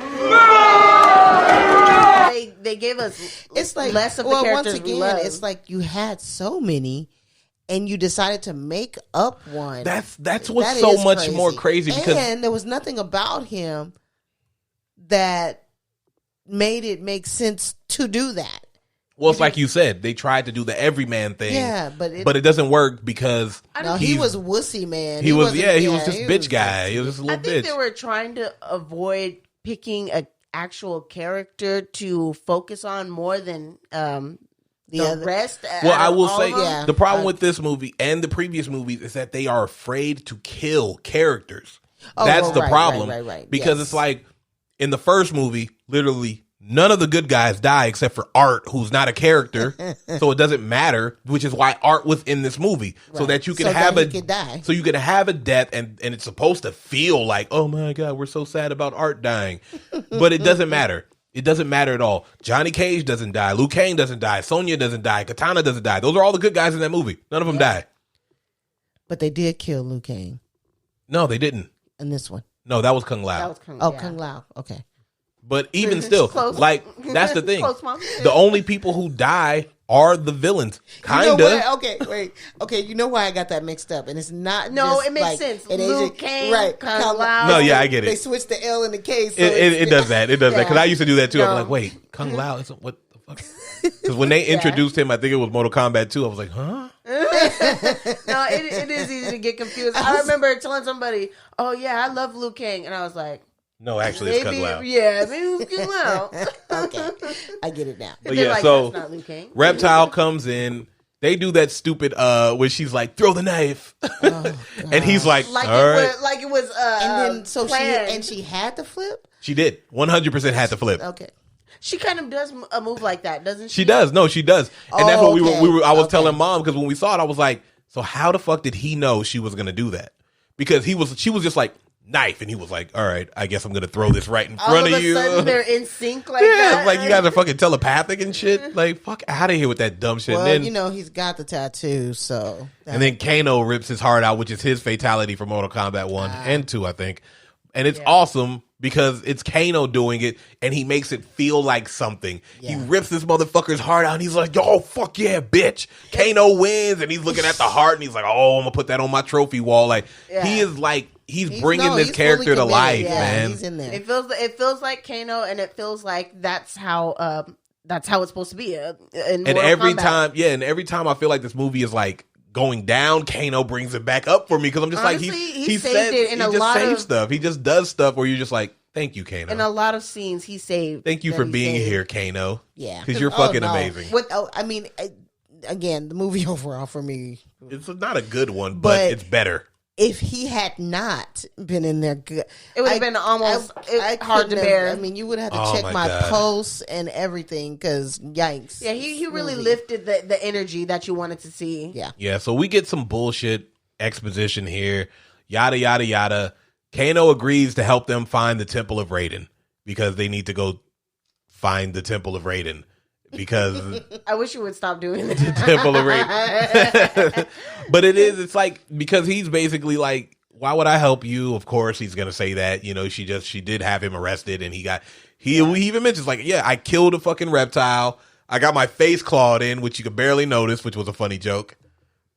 And it's like, Yeah, why would he help you? But then he does agree to help, and he did say that. Sonya says He said, I got my hardly noticeable. My face is hardly noticeable. That's what he said. Yeah, but that's like a big old. It's a really fucking good joke. That's what I'm saying. Like Kano is great in this movie because it's just like whenever he says something dope, Cole will just be like, "Okay, I'm here, I guess." It's like you guys should have been like scoffed at it or like something. It's just so dumb, man. So I don't know, man. They get in the desert. Fucking Kano and Sonya fight, and it's kind of pointless other than to once again show that Sonya is fucking desperate for this fucking mark because she wants to be accepted by people, I guess. I don't fucking know. What's the real point in that? Because she's not really... She doesn't really seem like she's much interested in anything else but being a part of it. No, she's jealous as fuck. That's what he even says to her. He was like, I get what it is. You're pissed because you don't have the mark. I'm fucking chosen and you're nobody. And she's like, I'm not a nobody. I'm showing you blood. Yeah, look at me. Trying to hold back. And then there's that part where I forgot which character it is. Basically tells her she's not worth killing. That was Melina. And she's like, oh my God, nobody loves me. She's gonna cry when she get to the car. She cries. She does it this entire movie. Anytime somebody mentions that she doesn't have a mark, she gets really like offended by it. And it's like, why are you so obsessed with this mark? Don't you care about the Earth realm more importantly? Isn't that really more important? No, it's just you want to be a part of the team. She wants to be a part of something. And and the thing is, the mark never stopped her from technically being a part of the team. Right. Exactly. True. So they run into Liu Kang, and he immediately fucking shoots Kano and then was like, we're all on the same side here. I was like, dude, you cannot just go around shooting people with fireballs and then say we're cool. Yeah. And then this is once again a good example of the only person reacting to a goddamn fireball is Kano. Because they just like they didn't get hit with. They were just like, oh, whatever. so you're from the Temple of Raiden? Yeah, I've got a mark and we're trying to find it. And he's like, no, fuck all that. You just shot a fireball out of your hand. Can we talk about that? And they're just like, fucking Kano, man. This guy cares about all the right things. How dare he? Kano's badass because he got kicked around all through the beginning of this and was still... He got stabbed with his own knife in the leg and still killed Reptile. Fuck out of here. Yeah, no, he was pretty dope. Kano, it was a good representation of Kano because in the first one, he just seems like a weird rapist. Like, because he does. Because I promise you, the entire movie, he's eating like big old things of chicken. He looks greasy as fuck all the time. And then when he fights Sonya, he's always saying something like vaguely rapey. He's always like licking his knife, and he's like, "Oh, I can't wait till I cut you up. I'm gonna have my way with you." And shit. It's just weird. Like, this is a better representation of who Kano is, other than this guy who's just clearly wants to like. Really take advantage of Sonya for no reason. Yeah. They definitely made him a badass. This is the badass because it makes more sense. Like when you look at Kano from Mortal Kombat 1, he is a weird looking character, but like you already like that's villain. That guy's a villain for sure. Fucking that. You might be confused as to where Scorpion and Sub-Zero stand. Liu Kang is a good guy. Johnny Cage is a good guy. Mm-hmm. Sonya's a good guy. Raiden, maybe. You don't know. You're not sure. Right. But he is the one character in there where you're like, that's a fucking villain. For fucking sure. Yeah. And because he's got that metal eye. He's wearing like this all-white suit with the gun belt around his waist. He's got no shoes on. And he throws knives. Doesn't have shoes on? No, he doesn't have his shoes on in the first one. And he throws knives. And he throws knives. That guy's a bad guy. Like, it. And it's like having him in this movie as the kind of like, He's to me, he's really the story here because while Cole Young is supposed to be the guy you're learning about all this through, Kano does a better job of soaking it all in. Yeah, honestly, true. Kano could have been a main character. He should have been. Yeah. This should have been the Kano story. A main character. And then you twist it because guess what? Your main character becomes a fucking villain. That would have been so interesting. I've never seen it before. Except for maybe Fight Club. Did he become the villain? Unusual Suspects. Yeah, Unusual Suspects was one like that too. Yeah. That was a good movie. Yeah, that was a really good movie. You never seen it? Nope. Oh my gosh. Movie night coming up. Moving on. So now Liu Kang shows them the temple and stuff, shows them around where they train, things like that. And you see Jax, he's recovering with his he's knocked the fuck out. And then Luke, because it's funny, Liu Kang is like, I was supposed to, find all the champions, but I got to Jax when it was too late. Luckily, the ice cauterized his wounds, in case you were wondering how he survived, audience. Like, yeah, pretty much. We get it. We got it. I don't give a fuck. I mean, the way he fell too when he pushed. Well, he didn't just fall. He hit the thing and then fell. Yeah, he's dead. Jax is dead. Melina even was like, "Yeah, Sub-Zero killed that guy." What the fuck do you want me to do after that? It must have been the prophecy. He survived. But it's the stupidest thing too, because we learn that when you die, you lose that mark. Who got it? Who would have gotten that? Wouldn't it have been Sub-Zero? Wouldn't he have two? Or how's that work? I don't fucking know. Yeah. Well, we don't even know if the Outworld dudes get the mark. We only know the Earthrealm do. So that's how you confirm every kill. You check the mark. But to get the mark, you have to be the killer. So if it's not killed by someone who was eligible to get it, then nobody. It's just they die. Right? It's dumb though, because it's supposed to be chosen. So you just kill the guy who's chosen, and then you get the chosen one mark. It's dumb. It doesn't make it. Yeah. But they kind of do that same stupid thing in Mortal Kombat Annihilation, where all the bad guys have like a dragon tattoo, and whenever they're defeated, because no one dies in this movie, it turns into a real dragon and just leaves their body, and it's kind of fucking stupid. When I was younger, I always thought, why is it called? When I figured out what mortal meant, I was like, why is it called Mortal Kombat when they're literally not quite dying? Yeah, but they are at the same time. Should have been Immortal Kombat. Immortal Kombat. Yeah. So we're at this temple. Jax is there. Then they meet Raiden. And Raiden is just like, you guys fucking suck. He immediately is just this is what I have to work with, you fucking pieces of shit. You're like, you're in no physical, mental shape to fight. You don't even have the marking. And then Sonya gets all depressed again. She's like, oh my God, I can't tell you the best effect. They don't have a marking. And then Kano's just like, what about me? And then he shoots Kano, and he's just like, what do you... Kano's just taking a beat, but he don't even give a... Yeah, he didn't. He just got up. He was like, what'd I miss? What happened? Fucking love Kano, man. And thank you for making this movie bearable. He did. At this point, what happened? Outworld comes. All the Outworld soldiers. Well, isn't this when he... No, you're right. It's just him and Sub-Zero, I think. Yeah, him, Sub-Zero, and Melina. Liu Kang for a second, and then that's when Kung Lao comes. He has a really cool entrance. And so is it just me, or did that just seem way too easy? Yes. Okay, because I'm like, to me, you got this place they've been.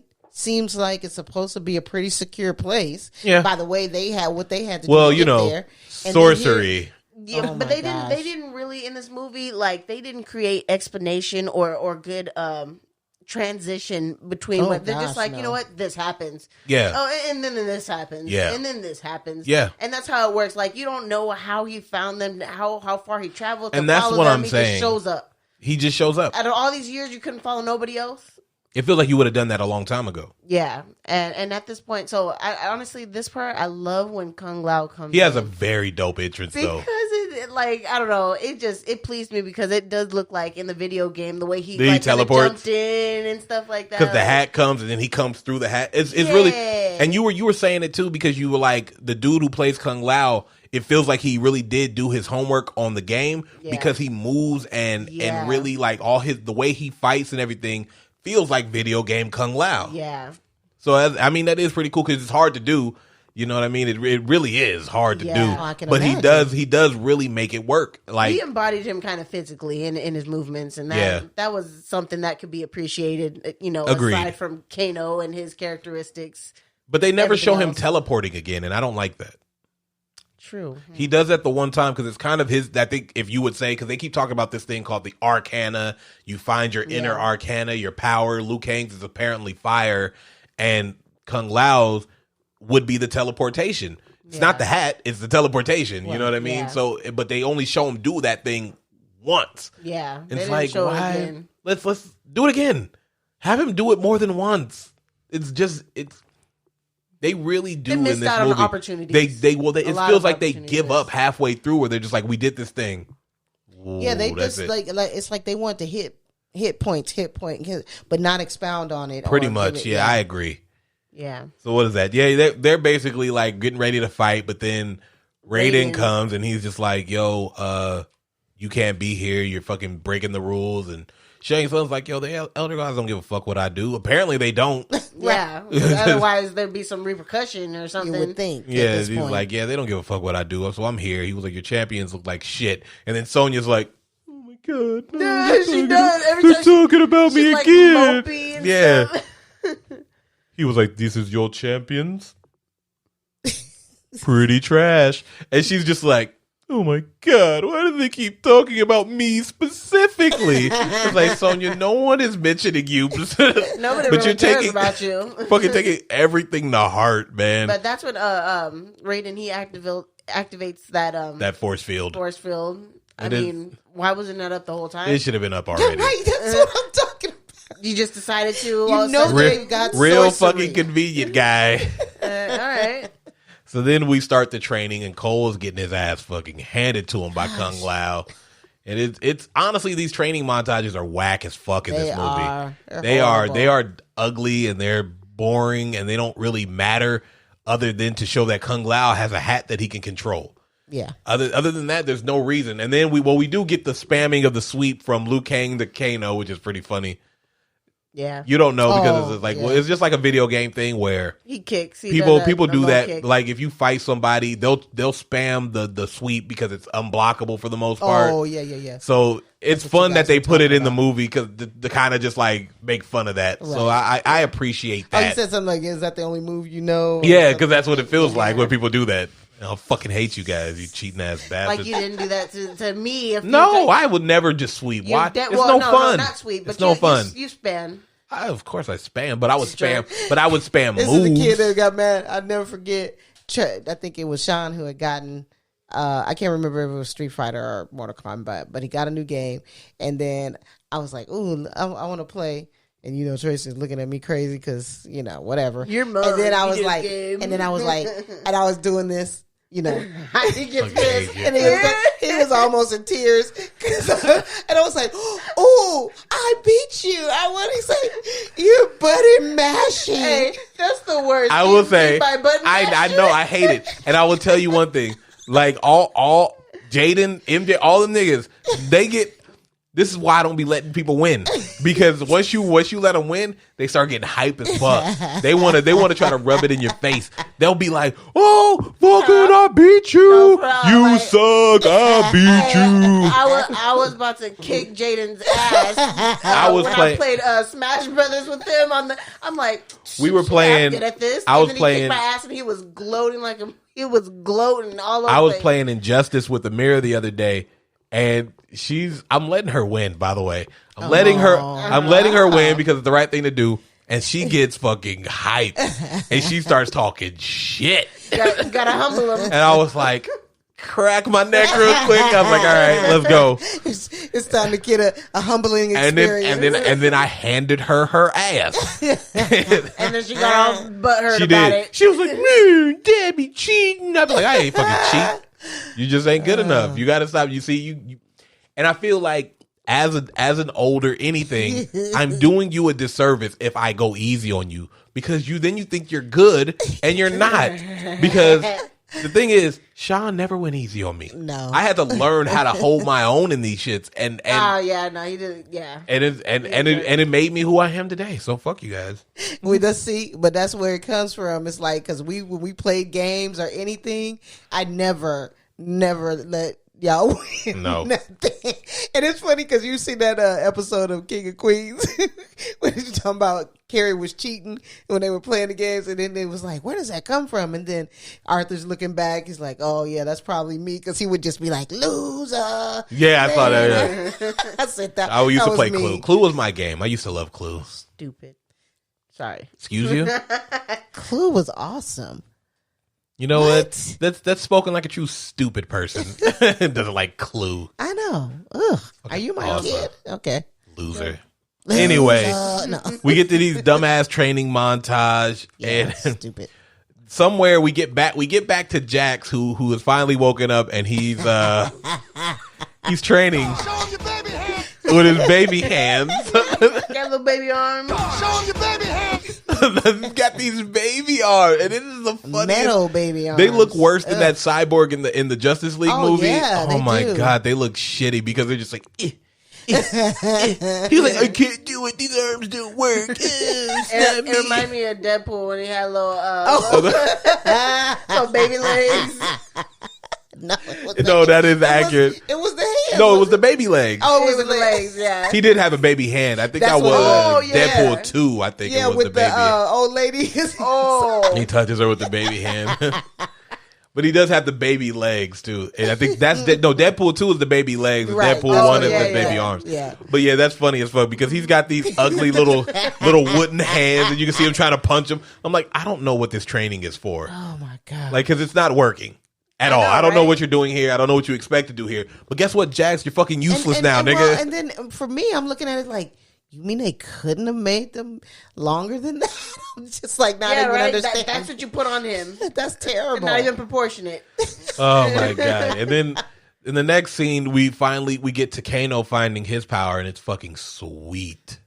Oh yeah, His the scene, dinner scene. because Kung Lao is just talking like crazy mad shit to Kano because he doesn't like him. Clearly, I mean, who would? It's Kano, obviously. He just took that shot just to shoot. Yeah, fire he's at just him. waiting. He's just waiting, and then Liu Kang starts talking. And I was telling you, I think Liu Kang was literally trying to help the situation, and because he's just so genuine, like he doesn't know what sarcasm is. Right. This guy's just talking what he truly believes, and it just sounds like an asshole thing to say when he was like, "This man is trying to save you. You should be on your knees in front of him." And of course, you can't say that to anybody who doesn't understand what that means.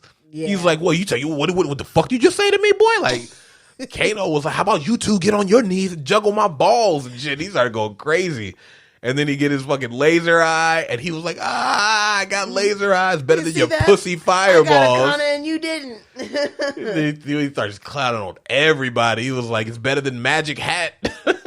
He did. Fucking Frisbee Hat. He did. So then he beats the shit out of Cole during their training. And Cole's just like, I can't. Just I can't. constantly. Move this man. He's boring, man. He's just getting his ass beat. Yes, constantly. He's just like, oh my God, oh, I can't do it.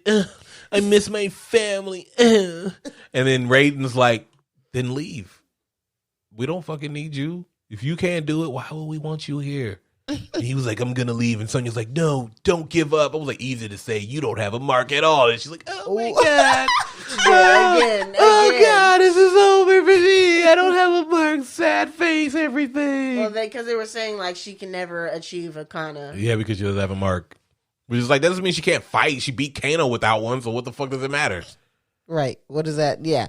And that's the other thing. It's like the whole thing, and I guess that was like some underlying moral of the story. Is, You have to find your inner power. yeah, I don't know. It's dumb because it doesn't matter because in the first Mortal Kombat, none of them have any real power except Liu Kang kind of maybe does a fireball at the very end, but it's so not really that it doesn't matter. right. But fucking Johnny Cage doesn't have any powers and he beat Goro. Fucking Sonya didn't have any powers and she beat Kano. Yep. Like none of that shit mattered at all. But Yeah, they try see, and that doesn't lend to the consistency of the whole idea exactly of having to have the mark and, that's why I don't like the mark because either you just whatever. do the powers or you don't. Like you don't have to try to over explain it. It's fucking Mortal Kombat. No one gives a shit. Yeah. No one's really gonna care. At the end of the day, it's like, I wonder how Liu Kang learned how to shoot fireball. Who gives a fuck, man? Who cares? When we watched the Street Fighter movies, I wanted to see fucking Ken Ryu do a fucking Hadouken. I don't care how they learned how. I don't care how they learned how to do it. Too much like things like that don't really apply to what this movie is itself because you can't do a backstory on every character and when they get their powers and think about it this way. why is Sonic fast? He's a hedgehog. Hedgehogs aren't fast. They're not known for their speed. Right? None of that shit makes sense. Who gives a fuck? Right. Fucking foxes don't fly. We know Sonic the Hedgehog is fast. That's all we know. That's it. It doesn't matter why. I'm like, I've never seen a hedgehog run, but it doesn't mean they're not fast. They're not inherently fast. They're not known for their speed, so it doesn't matter. No. But no one gives a fuck. They just made the character that No way. one cares at all. No one cares that Mario is stepping on turtles and shit like that. The most iconic characters make no sense. They don't have to because it's just a game. Like, unless you're trying to base your shit in realism, none of it matters. He's not even in Earth. He's on the Mushroom Kingdom, for Christ's sake. Like, no one gives a fuck. Right. No one cares at all. You know what? That's weird. I just think about it. I just thought about this now when you said that. Remember, what's the movie with Will Smith when he's the superhero? Hancock? There was never no. Well, I guess it was. There was, and it was a really dumb explanation. It was the fucking stupidest explanation I've ever seen in my life. They explained it and still didn't explain it. It still made no sense. He was just like, well, yeah, what was created, and this guy, he created two of us because we were supposed to be perfect matches. But then apparently, yeah, he was created. Him and Charlize Theron. Right, and then he was like, yeah, we were created, and the farther we get from each other, we gain superpowers. I think when they got to that part, I was just, it just got stupid. I was fucking stupid. It is stupid. But before, they didn't explain it. It was just like he did. He just showed up. It was kind of. There's some very bad, like deleted scenes from that movie. Yikes. I don't want to know. No, I do have to tell you because I can't be the only one who's seen this. So there's a scene where he takes this girl back to his trailer and they're doing the do or whatever. And he tells her beforehand, he was like, when I'm close, you got to jump the fuck off. And you see why, because what he does, he throws her off and he shoots fucking holes through the goddamn trailer. And I'm like, I am so glad they left that out the movie because what the fuck? They were trying to be as raunchy as they could without it being raunchy. Something they didn't have to put X on. They were like right on the edge. It's so funny. I went to see this movie with Amanda in the theater. Did you? I went to see this movie with Grandpa. And when she started hearing this curse word, she was like, "Oh, Shauna, oh." Grandpa loved and it. She's trying to cover my eyeballs and stuff like that. She was holding my head. Grandpa loved this movie. We went to go see it. Oh my god, she fucking loved it. She fucking loved it. I enjoyed it too. I don't think it's a bad movie. I think it's just poorly executed. Yeah. Good people. But you can't really lose me with Jason Bateman in anything. Yeah, so fuck it. It is what it is. God, I love him. So where are we at now? Well, we're at the part where Raiden explains. So he leaves. He leaves, and this is when Shang Tsung starts introducing everybody, and he was like, Nitara, beautiful vampire queen or whatever, and I'm just like, okay, no one cares. Not a single soul. That's why she has it. Really wasn't special at all. That's the except thing. For Kung Lao to do his. Well, that's what I'm saying. The moment you saw her, you knew she was gonna die because she was in. I think Deadly Alliance or Deception. She was in that game, and then she was in Armageddon because everybody was in Armageddon. That was the claim for that game is that every Mortal Kombat character ever is gonna be in that game, but she's never been back since because no one gives a absolute flying fuck about her. So when you see her, you're just like, okay, yeah, dead. I don't think I ever played with her. And then you have the other dude who is Reiko, who was in Mortal Kombat 4, which is probably the worst Mortal Kombat of all time. And then he was in one more before he was never in another. And it's the same thing. Yeah. You know he's going to fucking die. And I was just like, okay, here's Cabal. He's been in multiple Mortal Kombat games. Yeah. He's a really cool design character. He deserves a little bit more, and he got to speak. He had roles. He was integral to it. I liked him for the little bits. Yeah, he was good. Him. So it was like, okay, that's cool. And then, of course, Melina, and then Sub-Zero. That rounds out your hodgepodge of villainry. They kind of bring out a silhouette of Goro. He was like, yes. Like it's his secret weapon. Glad that we have Shokan blood on our side because, Shokans. I guess so. He's a prince. Is he? Goro? Yeah, he's Prince Goro. Oh. That monster? Yeah, he's a prince for the Shokan. There's only 3 Shokan that have ever been in Mortal Kombat. It goes Goro, King Taro, who is like Goro, but he's also like tiger striped for some reason, and then Shiva, who is female Goro, who's actually the best out of all of them, so it doesn't really matter. Yeah. She's really cool, and she stomps the shit out of people, and it's fucking awesome. Gosh. They have 4 arms. Never mind, like I said. Just Moving on.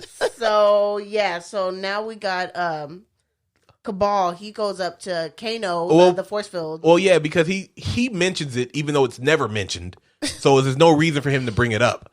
But somehow he thinks to bring it up. He was like, Shang Tsung is basically saying, oh, Raiden put a force field over his temple for his champions. And Kano's like, hey, is one of those guys Kano? Or Cabal is like, yeah, is one of those guys Kano? I was like, why would you? I don't understand why you even thought to ask that. Like, it doesn't make any sense. And he had to explain it to him. Like, he was like, yo, he's an asshole. He's the reason why I'm in this iron lung. And then, even if you're Shang Tsung, you're like, I don't understand what you're saying to me right now. He's probably like, okay, good for you. Yeah. I'm moving on. Your description of this guy didn't help.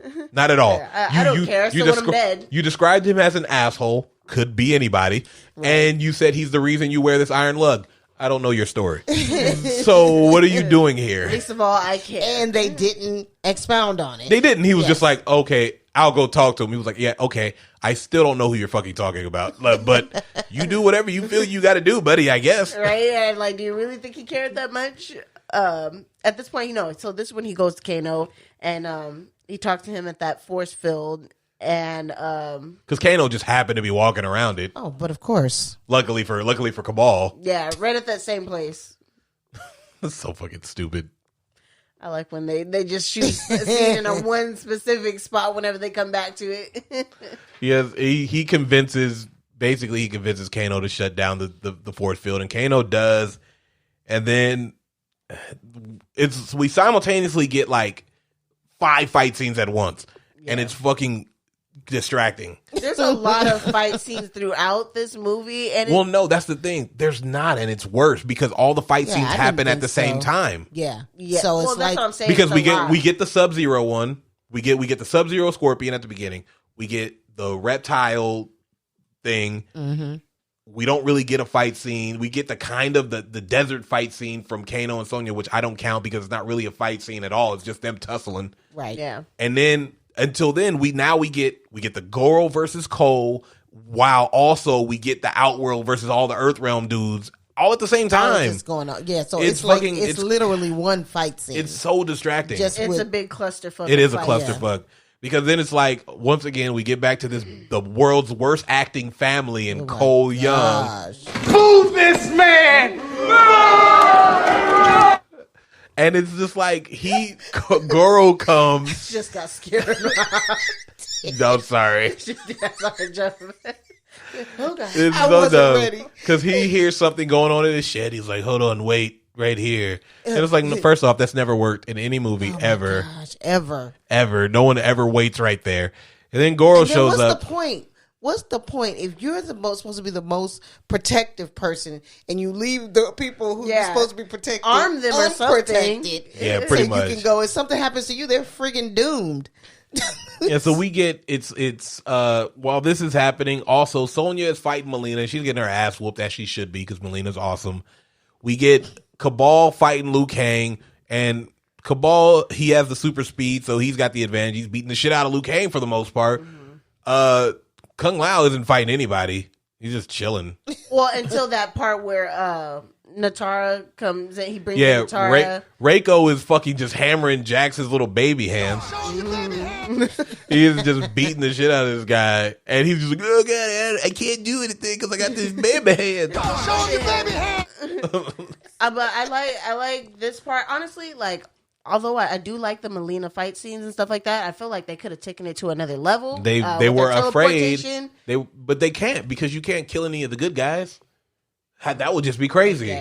Only one good guy is allowed to die in any movie. But she could have done exactly that. You know what she does, and then at the end, like what she did was cut her and then tasted her blood, and she's like, "Nah, you're not a." Yeah, she hurts her feelings again because Sonya once again with the trope of getting her feelings hurt. She stabs her and then she tastes her blood on the side. She's like, "This isn't the blood of a chosen. Your death is worthless." Oh my and she's gosh. like, "Oh my God, why does everyone hate me?"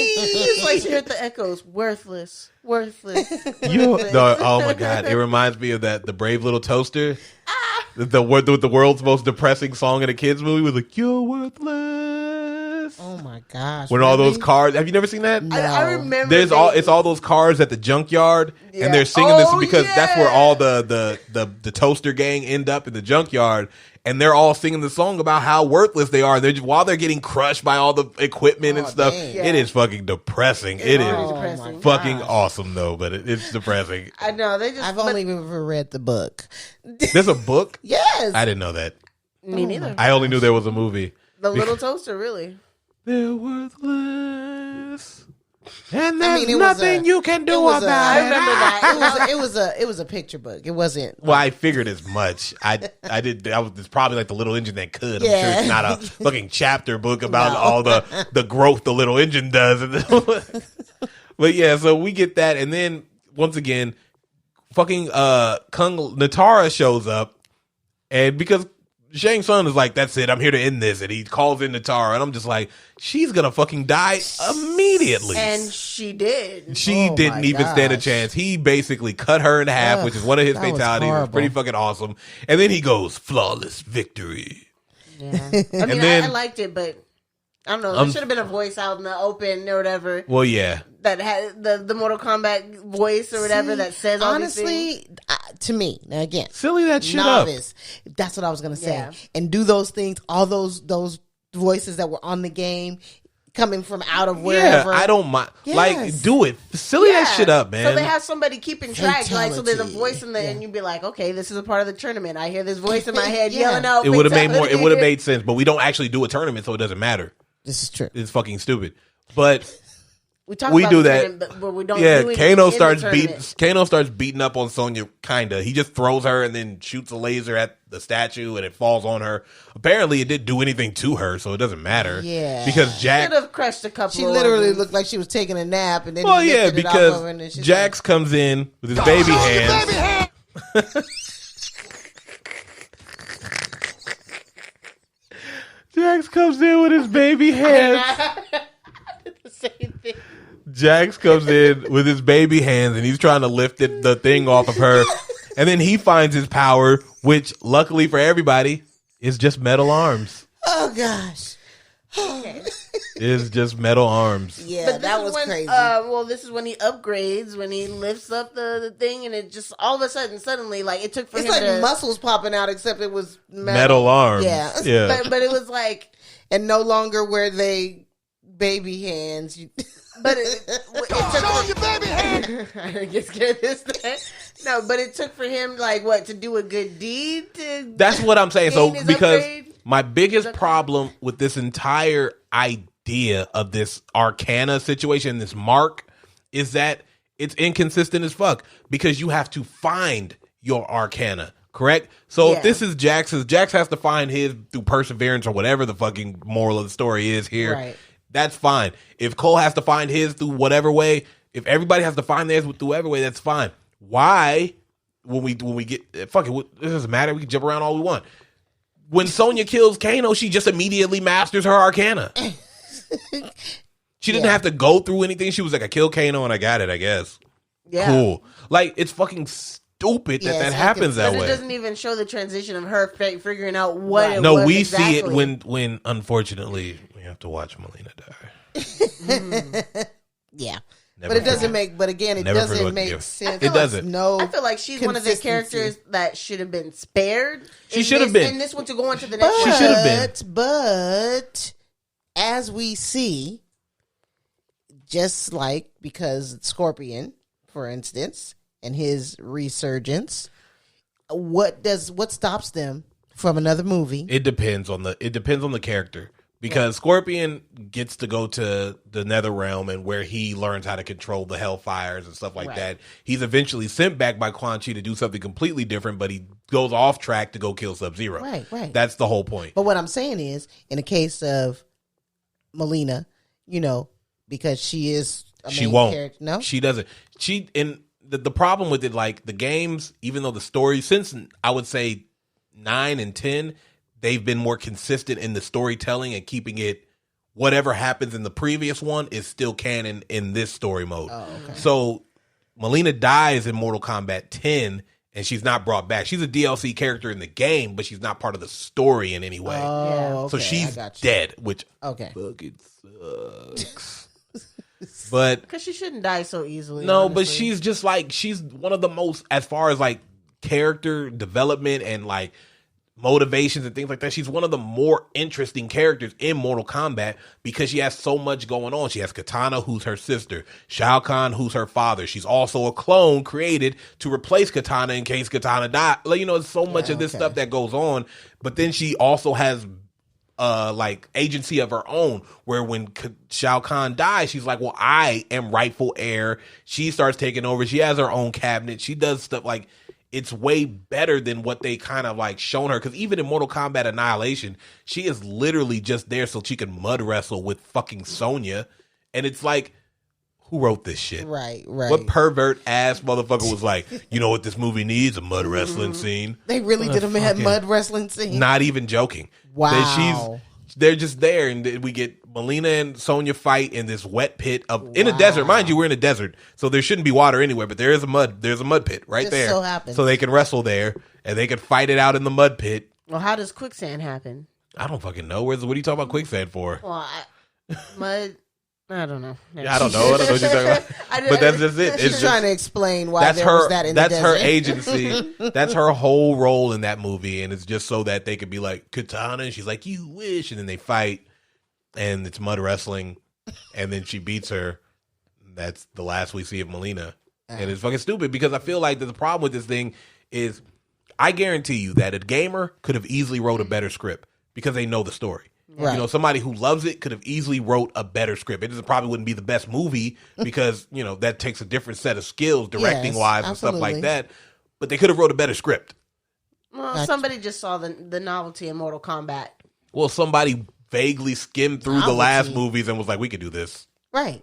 I mean, I mean, clearly it's like we've got the technology to take this up another notch in terms of, you know, effects and things like that. And that's it. Piece together some kind of story to do those effects around. That's pretty much what it was. That's all it was. Yeah, it was like we got better effects. Having seen it, I know that's what it was. Beforehand, before having seen it, I'm thinking, whoa, this is going to be amazing. It looked good. Based upon all that they can do. Yeah. From when the last, live action movie came out. I mean, that was what, the 90s? Yeah. The early 90s? Mid-90s. Mid-90s, yeah. So I'm like, oh, shoot, they got so much. This could be... Yeah, and they were terrible. The problem with that, like when the first Mortal Kombat came out, Mortal Kombat 2 was the latest game. So you had enough characters to build a decent story, but instead you chose to bring in, like, Liu Kang's first fight was against a nobody. He's not a Mortal Kombat character. Then you have Goro kill Art just so you could be like, oh no, Art died. And Johnny Cage be like, hey, I want to get revenge for Art. Mm-hmm. And fucking everybody else is like, who the fuck is Art? Like, you know what I mean?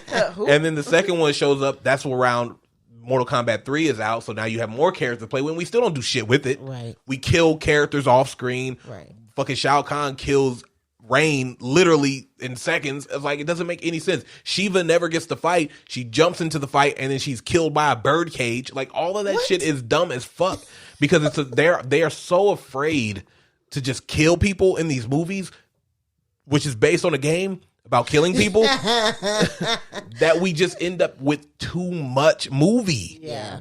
And it's so fucking this stupid. Was a lot of dang movie considering, like you said, they had a whole lot of over explanation for things that still didn't feel like they had explanation. They didn't execute squeezing a whole bunch of characters and stories. Well, that's the thing. They had a concise amount of characters, which is fine, but it becomes obvious at a certain point when you see like Natara, and you're like, if you're a Mortal Kombat fan, you're like, she's dead. Yeah. And then you see Reiko, you're like, he's fucking dead. Like, you know, Cabal might survive. Melina should survive. Yeah. You know what I mean? But then you start to think, well, which one of the good guys is going to die? Somebody has to die. It can't be Liu Kang. He's like a main fucking character. Well, maybe it'll be this Cole Young. Well, no, because they've been hyping him up as the main character of this movie. It's got to be Sonya. No, she's clearly going to have some sort of arc where she gets her power or some stupid shit like that. Kano's obviously not a good guy, so it doesn't matter what happens to Kano. You know what I mean? It goes like, well, maybe Jax will die. No, Jax should have been dead already. Like, if he came back, he's not going to die twice. Right. Yeah. No, you know what I mean? So it's like they're so afraid to kill off characters because, one, they're either afraid of what people will say, which is fucking stupid, kill these characters. Or, you know what I mean? It's like, how is the good guys winning every fight? No, one of them should also lose. They want to keep, because of the way things are today, they want to keep sequel. Yeah. AKA, just like everybody in But Fast that's and what I'm Furious saying. With as many Mortal Right? Kombat characters as there are, you could literally kill everyone in this movie and still have enough for a sequel. Like, it wouldn't matter at all. You have way more characters than you need. You could fill up, if you did it right, you would have like 10 movies because you could kill every character and still have more characters left to fill up your movies. This weird fear of killing off a quote unquote fan favorite is upsetting. And I'm guilty because I was upset when Melina died. But it's like, you know what I mean?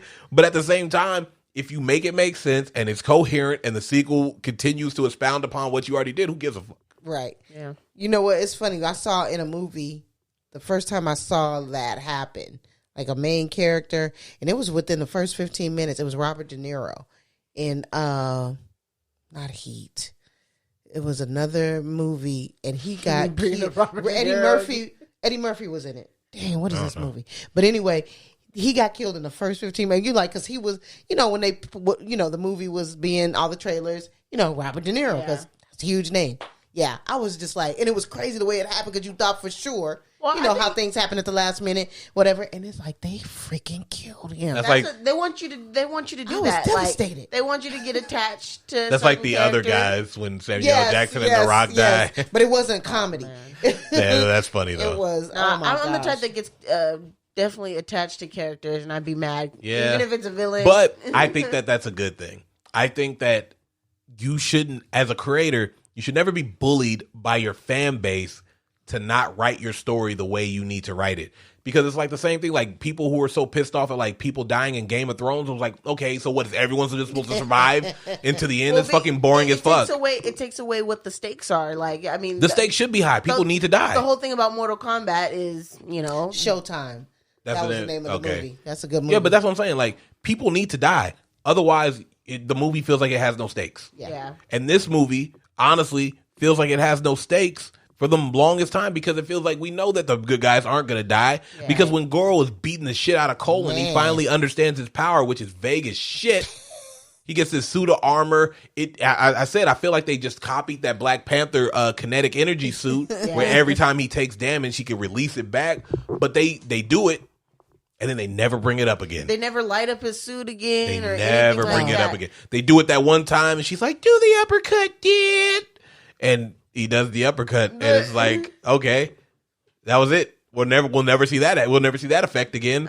Maybe because then he gets weapons out of nowhere. Yeah. I don't know what the fuck is going on. That was weird. What are they called? He's got one blade and then a baton.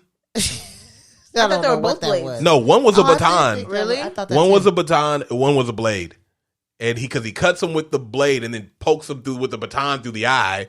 It's stupid. I definitely feel like they should have been a little more creative. But that's what I'm saying. So at the beginning of this movie, when the coach is like, "Oh, you're a human punching bag. Maybe you should learn how to defend a little." Maybe that could have been what that whole power was. Him defending and then attacking, using the energy given to him against his opponent. And maybe, indeed, that's what they were doing without the context.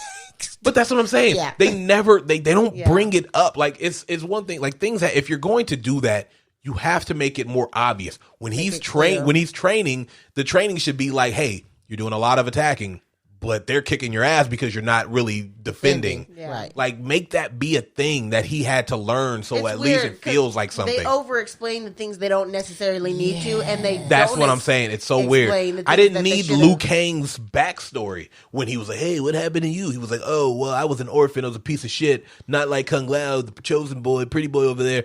And then I was, Master Boraichu and all that stuff, and then I had to kill a guy, and then I killed him, and then I got a mark, and then powers. And at the end of the day, it didn't make you care about not at all because it wasn't important to anything else. It wasn't. You could do it without it, and it wouldn't have affected any. And that's the problem with this with The problem this movie has as a whole, like I said, while it's still better than the originals because it ups the ante on the violence and all that stuff, the stuff you need in a Mortal Kombat movie, sure did. it still is just like afraid of its own story. It's afraid of what Mortal Kombat is, because like you said, they're over explaining shit that no one cares about, but not explaining the things we need. If you're telling me that Cole Young is your main character, give me the development of Cole Young. Right. Instead, you gave me shit. You just like he got a power at the end, there. Yeah. and it would have made sense if you would be like, oh, okay, his power makes sense to what we've seen him go through or whatever the case may be. But it doesn't feel like that because we didn't get any of that shit. So it's like, whatever, dude. I think they're just taking this guy that's supposedly supposed to be an underdog. But that's such a bullshit thing, because even if you're an underdog, cop-out. like technically Liu Kang in the original movie was supposed to be an underdog, and he still beat Shang Tsung. You know what I mean? Like, and it works in that instance because it's like Shang Tsung is this powerful sorcerer, blah blah blah, and of course Liu Kang falls for the dumbest trick in the book, because we've all seen that Shang Tsung can shapeshift, which he doesn't do in this movie, and it bothers me. But we've seen that he can shapeshift, and then he shapeshifts into his little brother. He's like, oh my god, little brother. It was like, no, you fucking idiot. But it's like, you know what I mean? It's still there. If you're gonna do the underdog story, then you have to tell the underdog story. You can't just be like, oh, you're the chosen one, Cole Young. Good luck with that. Well, yeah, they didn't really give us any reason to be attached to Cole Young. No, not at all. And I'm not attached or to any Cole reason Young, because he was the first person on screen after we watched the greatest. I still was not attached in any way. Honestly, I could because you didn't get a connection. You couldn't get a connection of what did he mean to this story. Yeah, pretty much. Or character, just character wise, you weren't intrigued by him. No, and that's the problem, because after he kills Goro, he immediately becomes the leader of this de facto squad. Like, he comes back, and we see that the fights are kind of winding down for the most part. Jax has his power; he gets him back. Raiden is trying to get everybody out. He teleports everybody instantly, but for some reason it takes a little longer for Cole, because his teleporter is a little slow. And then Sub-Zero is just like, he just knocks him out the teleporter. Then Kung Lao comes back, and this is when he dies, because he's fucking, Shang Tsung's like, all right, fuck you, dude. I'm finally going to do the thing that I know how to do, and that's suck souls. And then you hear Cabal's like, oh, he's about to get his soul sucked. And I'm like, I don't know if you're making a joke. Exactly, like saying things like, okay, Mr. Obvious. Like. Yeah, thank you for that. And then, of course, Liu Kang screams in Mandarin, which is what the subtitles said. And I was like, I don't understand what that means. Yeah, it said because he didn't say yells in Mandarin. It was like he yelled. He didn't say anything. He was just like, yeah. I was like, is that a Mandarin yell? I don't know. He yells in Mandarin. And then it says no in English. And then they get out of there, and then we find out, and this part pissed me off, because we find about Raiden's void. Oh, and he was like, we are in the void. And I was like, so why have we not been training here the whole time? He was like, Shang Tsung cannot find you here. I was like, but so why have we not been here the whole time? You fucking idiot. Raiden, you are the king of just doing everything a little too late. Just a little too late, buddy. He's just like, I just got to keep things moving. I just got to say this back to like that whole thing, that Mandarin yell. And you remember earlier on, I was saying with, Scorpion and Sub-Zero before he was Sub-Zero. Oh, because they were speaking Japanese. Yeah, like they were speaking two different languages. They were speaking two different languages, according to the subtitles, anyway. Because Sub-Zero was because he's Chinese, so he's speaking. It says Mandarin. And then like it said that Scorpion was speaking Japanese. Yeah, and I'm like, so is there an assumption that if you understand? No. Well, then he says that Chinese, understand Japanese. Scorpion says that because when he meets up with Sub-Zero before that fight that they have, Sub-Zero says something to him, and Scorpion's like, I don't understand your words, but I'm gonna fucking kill you anyway. Like so it's very clear they don't understand each other. Okay, because I'm like, what? Just talking to each other. Yeah. Although I think what we do see is that Sub-Zero does have like a basic understanding of Japanese, because he does ask the wife in Japanese where Hanzo is. So it's not we don't know if he knows the whole language, but he knows enough to form that one sentence. No.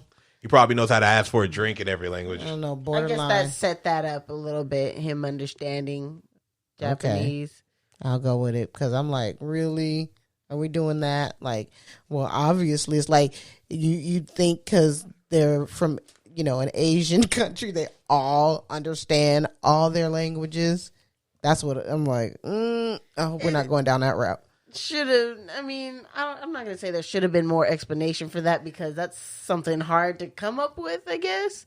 Because there's no like kind of language that's. I appreciate the language barrier. Like, I appreciate that when Scorpion met up with him, he wasn't like, I heard what you fucking said, you stupid bitch. In a whole different language, he was just like, yo, I don't know what you're talking about, but I do know that we're enemies and it's on site, so let's go. Like, you know what I mean? So we get to this void, and this is when Cole Young becomes the fucking leader of the fucking pack. Right. And he was like, oh, wait a minute, Raiden, can you teleport anybody anywhere? He was like, yeah. I was like, okay, so why didn't you teleport them out of the fucking temple?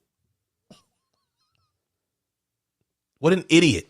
Yeah. Like, the logic here kills me because the idea that Raiden could teleport anybody anywhere, you're trying to set up these one-on-one fights. Instead, no one asked him, hey, why didn't you get them out the temple? That seems like it would have been smarter, right? Yeah. I don't know. Maybe it's just me. I don't know. I feel like you could have done without him being able to teleport other people. I mean, I guess it was important to how the way they wanted this story to go, but I think that ability shouldn't really have been. It's too powerful. It's overpowered. It's overpowered for sure. Because then let's use it in so many instances, right? Well, let's look at it this way. What if he would have been like, "No, I can't do that." Then what the fuck is the plan now? Or there should have been stipulations to it. Oh, I can only teleport under this many these people particular circumstances. Yeah, it's kind of dumb because then Cole's like, "Cool, all right. So here's what's gonna happen. Everybody, is everybody paying attention? Is everybody listening? Right, Jax." You got the big guy. He's like, yeah, I got a score to settle now that I got my new hands. And he's like, say that. and it was like, okay. And then Sonya, you've got Kano. I know you beat him once before, but he's got a laser eye now, so be careful. She was like, oh, I've got something for him, but she really didn't, and it didn't matter. It didn't really amount to anything. Just fist fighting. Yeah, they just fist fight, and it was pretty good. It was pretty good. Yeah, it was. And then of course he was like, and then me and Liu Kang, well, we'll take Melina and Cabal. I was like, why did you guys go to separate places? Why did you guys go to the same place? I don't understand why that. I don't understand what's your plan? Your plan is stupid, Cole. You fucking idiot. They do. It just seemed like he just threw some stuff out there. He's like, yeah, that works. And he was like, Lou, I know this is personal for you. I was like, why? He's not the one who fucking killed Kung Lao or Shang Tsung who did it. I don't understand what's going on here. I think he just meant the battle, whatever part of it is, because his cousin got killed. Yeah, whatever, dude. He's like, no, I should have died with him. That was so dumb to me. He was like, we were died together. And I'm like, that's a weird pact to be making with a person. Because what if like you're not even in the same place and he dies? Are you gonna kill yourself because you have to die together? Or are you just suddenly gonna sense it? Shit. Yeah, it's like, oh fuck. Guess I better die now. Like, it's so fucking stupid. But so they do these one-on-ones. The Jax and Reiko fight. I ranked them kinda. Jax kills Reiko. It's a bad fight. It's really fucking boring and stupid. It is boring. And I fucking hate it. So Jax kills him. I thought he was gonna uppercut him into the pit, which would have been pretty cool, but instead he just it wasn't really a thunderclaps his head. It wasn't a satisfying finisher at all. Nope. And then we get I got Sonya and Kano, which was a pretty good fight. You know, they're beating the shit out of each other throughout that trailer. Yeah. It's pretty even for the most part. I like it. She's fucking with his eye a lot of the times and stuff like that. So it's a pretty good fight. And then she stabs him with a garden gnome. Just like, I'm like, and that's the thing. I mean, at least that actor, she was good for it. She did some fairly decent. My problem though is that we know what fatalities look like, and never once has a garden gnome been used. So you have to get like every death here has to be something that like a gamer is gonna recognize and be like, oh shit, that was cool. I remember that one. Oh, I remember that one. Oh, I remember that one. Like something. Give me something. You can't just be like, oh, garden gnome. Fuck you. That's when they should have taken advantage of what makes the game what it is. And that's the thing. Because then now we get Liu Kang versus Cabal, which is also not a bad fight at all. And it's just pretty good. And then we get probably what I think is the coolest fucking moment in this movie is when he makes that fire dragon. And it's like, that's something right out of the game. So it's like, okay, that's fucking awesome. Yeah. Give me more of that. But we immediately don't. Yeah, the rest of it's a little lackluster. Because then we get it's Melina versus Cole. He's getting his ass kicked, but luckily for everyone, Sonya comes back, does a flip, and does nothing. And he was like, "Oh, hey, little help." And then she shoots the pink rings, which is a power she has in the game, which they actually got rid of, and I'm glad because it's kind of dumb. Yeah. It's a really dumb power. I've never understood what the purpose of it was. But she does. She kills Melina, and I call bullshit on this whole thing, man. It even looked like a bad death because it didn't look like the hit was fatal until you saw the hole in Melina's body. Because I was just like, oh, my God. Yeah, like, once again, that transition, it was just like, oh, she's got a hole in her stomach. And this one's for Sonya. Move this man! You don't kill Melina, motherfucker. Yeah, no, it kind of made me upset. It's just like, come on, man. Like, she's got the most promise out of everybody in this movie to be like a very interesting character somewhere in the sequel. Doing her job. I don't care what Sonya cried this entire movie, and then she gets a cool kill, and then he was like, "Oh, I guess you found your pig." She didn't deserve that kill because she just came out of nowhere and decided to. She didn't. She didn't deserve that kill. It wasn't fair. But then it also makes your main character look like a little bitch because he doesn't get to kill. He doesn't get to do the kill himself. That's the problem with it. He really wasn't that special. He's not special. He's never been special. This whole movie, we have to reiterate how not special he is, so that when you think that the special thing happens, it's still not special. Yeah. Yeah. Yeah, so everyone wins, and that's when Sub-Zero comes up. He takes Emily. He takes the family, and then he goes to Cole, and he's like, "Got your family, so go ahead and follow me through this portal real quick." And he's like, "No," and he does. Of course, he does the thing. He goes through the portal to find them, and Sub-Zero's beating ass. But my problem is, once again, Raiden, we know, can teleport anybody anywhere. What the fuck takes him so long? Why is he? I just don't get that shit. He clearly teleported because it's like he clearly teleported Sonya right there so that she could kill Melina. So why are you not doing this all the time? Like, it's so fucking convenient. Maybe he's busy teleporting people when we don't see it. I don't know, man. He just looks like he's just not paying attention. He's over here playing Sudoku or some shit while all this shit's going on. Mortal Kombat. Yeah. So we get this fight. Sub-Zero is whooping the shit out of Cole, and then Scorpion shows up. And my biggest problem with this is I still want to know how. Yeah. What led to this? Like, we saw the dagger catch on fire. And once again, I thought he was going to come out the dagger. Like, when the dagger started catching on fire, I thought it was going to be like he was going to be on the other end of it, like holding it or something like that. Yeah, I was wondering why. But he just showed up out of the fucking rafters. Like, what the fuck? They should have showed like a journey, just a short little journey of him. Once again, you give me a short clip of somebody being like, you're being summoned or some shit, like something to make me like, oh yeah, fuck yeah, that's my chance. I'm about to cast my vengeance. Because it feels like wrestling almost, when like the lights will go out and then Undertaker would just show up. And you're like, oh my God, there goes the Undertaker. I don't know. It's like, okay, I guess. Yeah, no, it's fucking stupid. It didn't make sense in the whole scheme. But we also get the best fight of this movie, and this fight is really good. This Scorpion. I mean, this is what you want to see. You want to see Sub-Zero versus Scorpion. And the fact that it took so long is really the problem with all of these Mortal Kombat movies, is they don't understand their audience. They really don't. Yeah. These are your two most popular characters of all time. They have been in every game without fail, no matter what. Right. You know what I mean? Even Sub-Zero had his own like side-scrolling game. Guess who was in it? Scorpion. They had a fucking the Shaolin Monk game with Liu Kang and Kung Lao. Guess who was in it? Scorpion and Sub-Zero. And when you beat it, you get to play them as characters and go through the story with them. Like, these are your two most popular characters of all time. Yeah. Why do I have to wait almost 2 hours to see these motherfuckers fight? It doesn't make any sense. You are basically, it's like if you have a concert, right? And you have, let's say, like Kanye West and Drake. These are two of the top acts in the world. Why would you wait so long to let people know that they're here? Like, why would you? That's like not advertising them on a poster. Right. You know what I mean? Yeah. You advertise them. You know people are going to come. Dummies. Yeah. You know what I mean? But this fight is really good. I like it. No, it is. It was worth it, even still. It's got a lot of super moves. We get to hit the get over here. It's really dope. Yeah. It's really good. But then Cole gets into this fight, and he's an idiot because he keeps getting distracted. His wife and child are frozen, but he's right after he just saw Scorpion get dispatched, he goes to try to free them, knowing that Sub-Zero is about to come for his ass. And I'm just like, you idiot, man. You are so stupid. Yeah, why are you here? This movie was literally 1 hour and 50 minutes. Yeah. It was 2 hours. Oh my gosh. It's just too long. That felt like 4. Then they finally, Cole, I put it in my notes, that Cole and Scorpion jumped Sub-Zero and they beat the shit out of this guy. But ultimately, Cole didn't even kill him. No, of course he didn't. Sub-Zero did.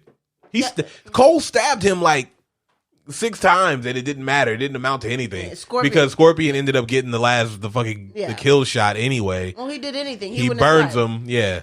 And then everyone's cool. And then Shang Tsung Raiden finally shows up late as always. This motherfucker. He doesn't own a watch or anything. He just shows up late to everything. And he does that on purpose. What a dick. Yeah, he shows up late, and then Shang Tsung comes and he's talking his shit. It's ultimately pointless. He was like, "Oh, you think this matters? Death is just a portal." He's and like, then we see Sub-Zero kind of fade away, and I'm like, yeah, he's gonna be Noob Saibot in the sequel if they get a sequel. Yeah, and he hints that he's gonna just get an army to come back or whatever, and then that's when towards the end, Raiden teleports them towards the outward or whatever, and that's pretty much it. No, he was just like. He teleports Shang Tsung away, and he's just like, oh, he talks too much. I'm going to assemble a list of new champions. And then it was just, where do we start? Who's next? Or whatever Cole says.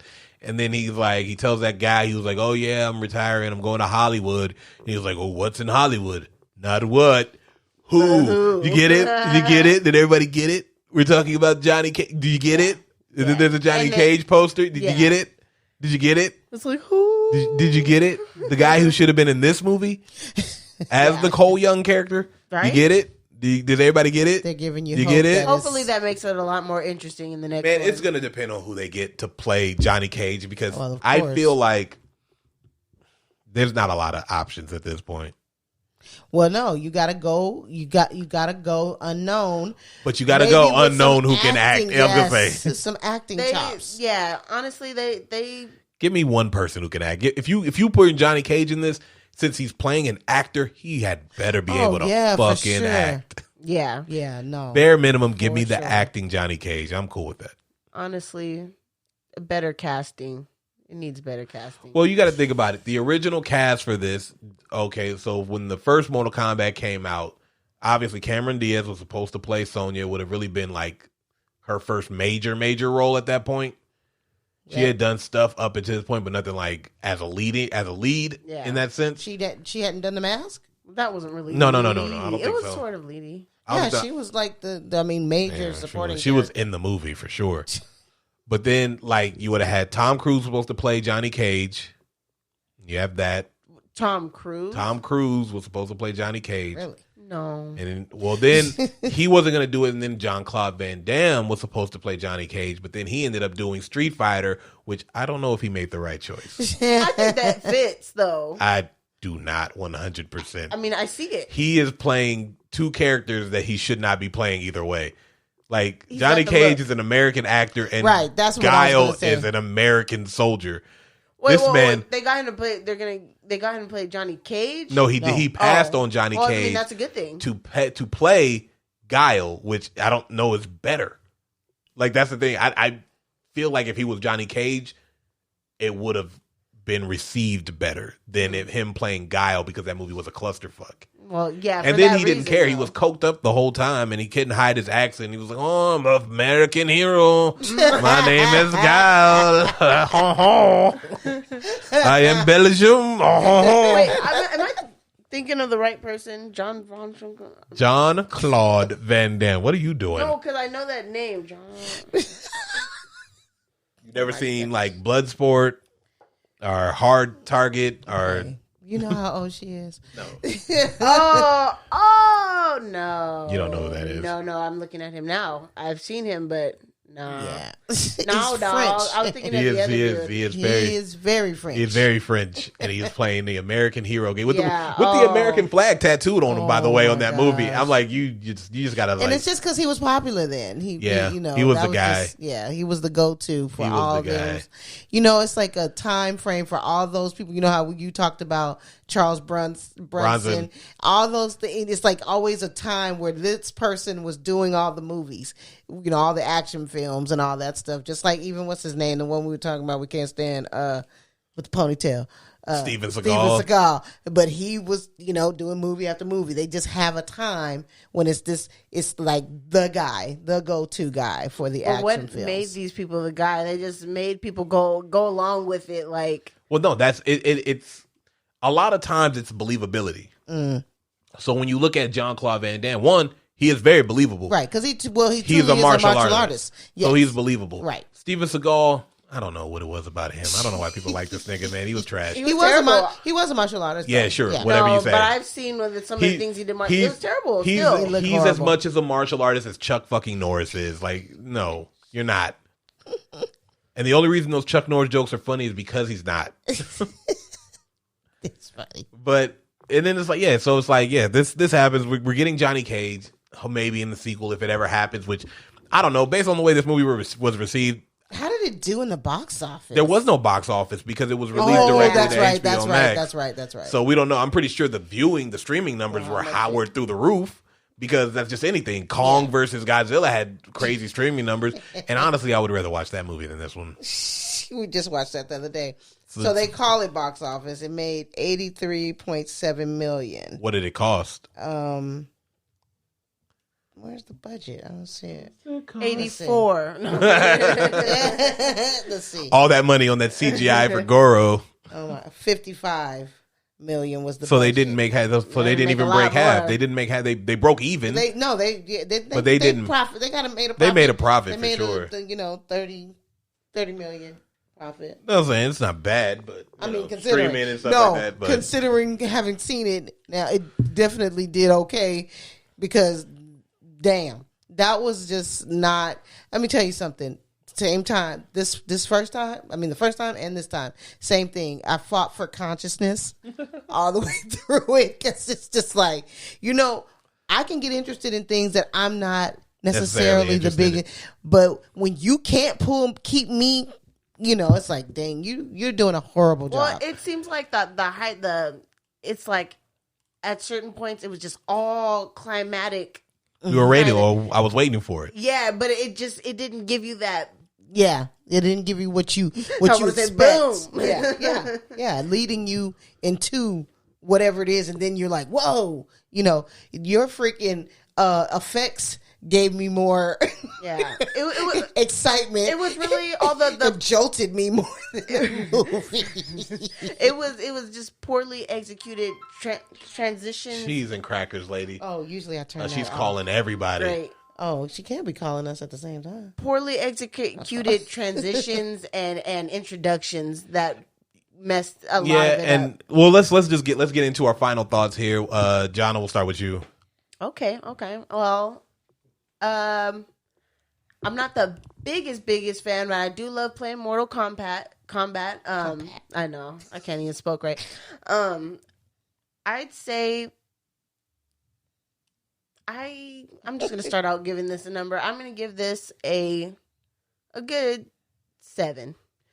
I think that's a good score for it, and that's how I feel. I generous. Mildly enjoy watching the movie, although there is a lot of things that bothered me. First and foremost, the not main character. It's a main character that's not a main character. Cole Young. Yeah. Move this man! Sorry to the actor. I mean, you had a big debut, but this wasn't it, buddy. This role's not going to take you places. Wasn't it, buddy? You're not about to break into Hollywood after this shit. Yeah. So I'm just going to finish off saying I didn't hate the movie. I enjoyed it, but it wasn't anything I'll go out of my way to watch again. Ugh. Yeah. Okay. As the novice here, I mean, I say the novice as not being a person who plays video games in that way, especially fighting games and stuff like that. I only know them because of my children playing them and trying to monitor the violence factor. Just as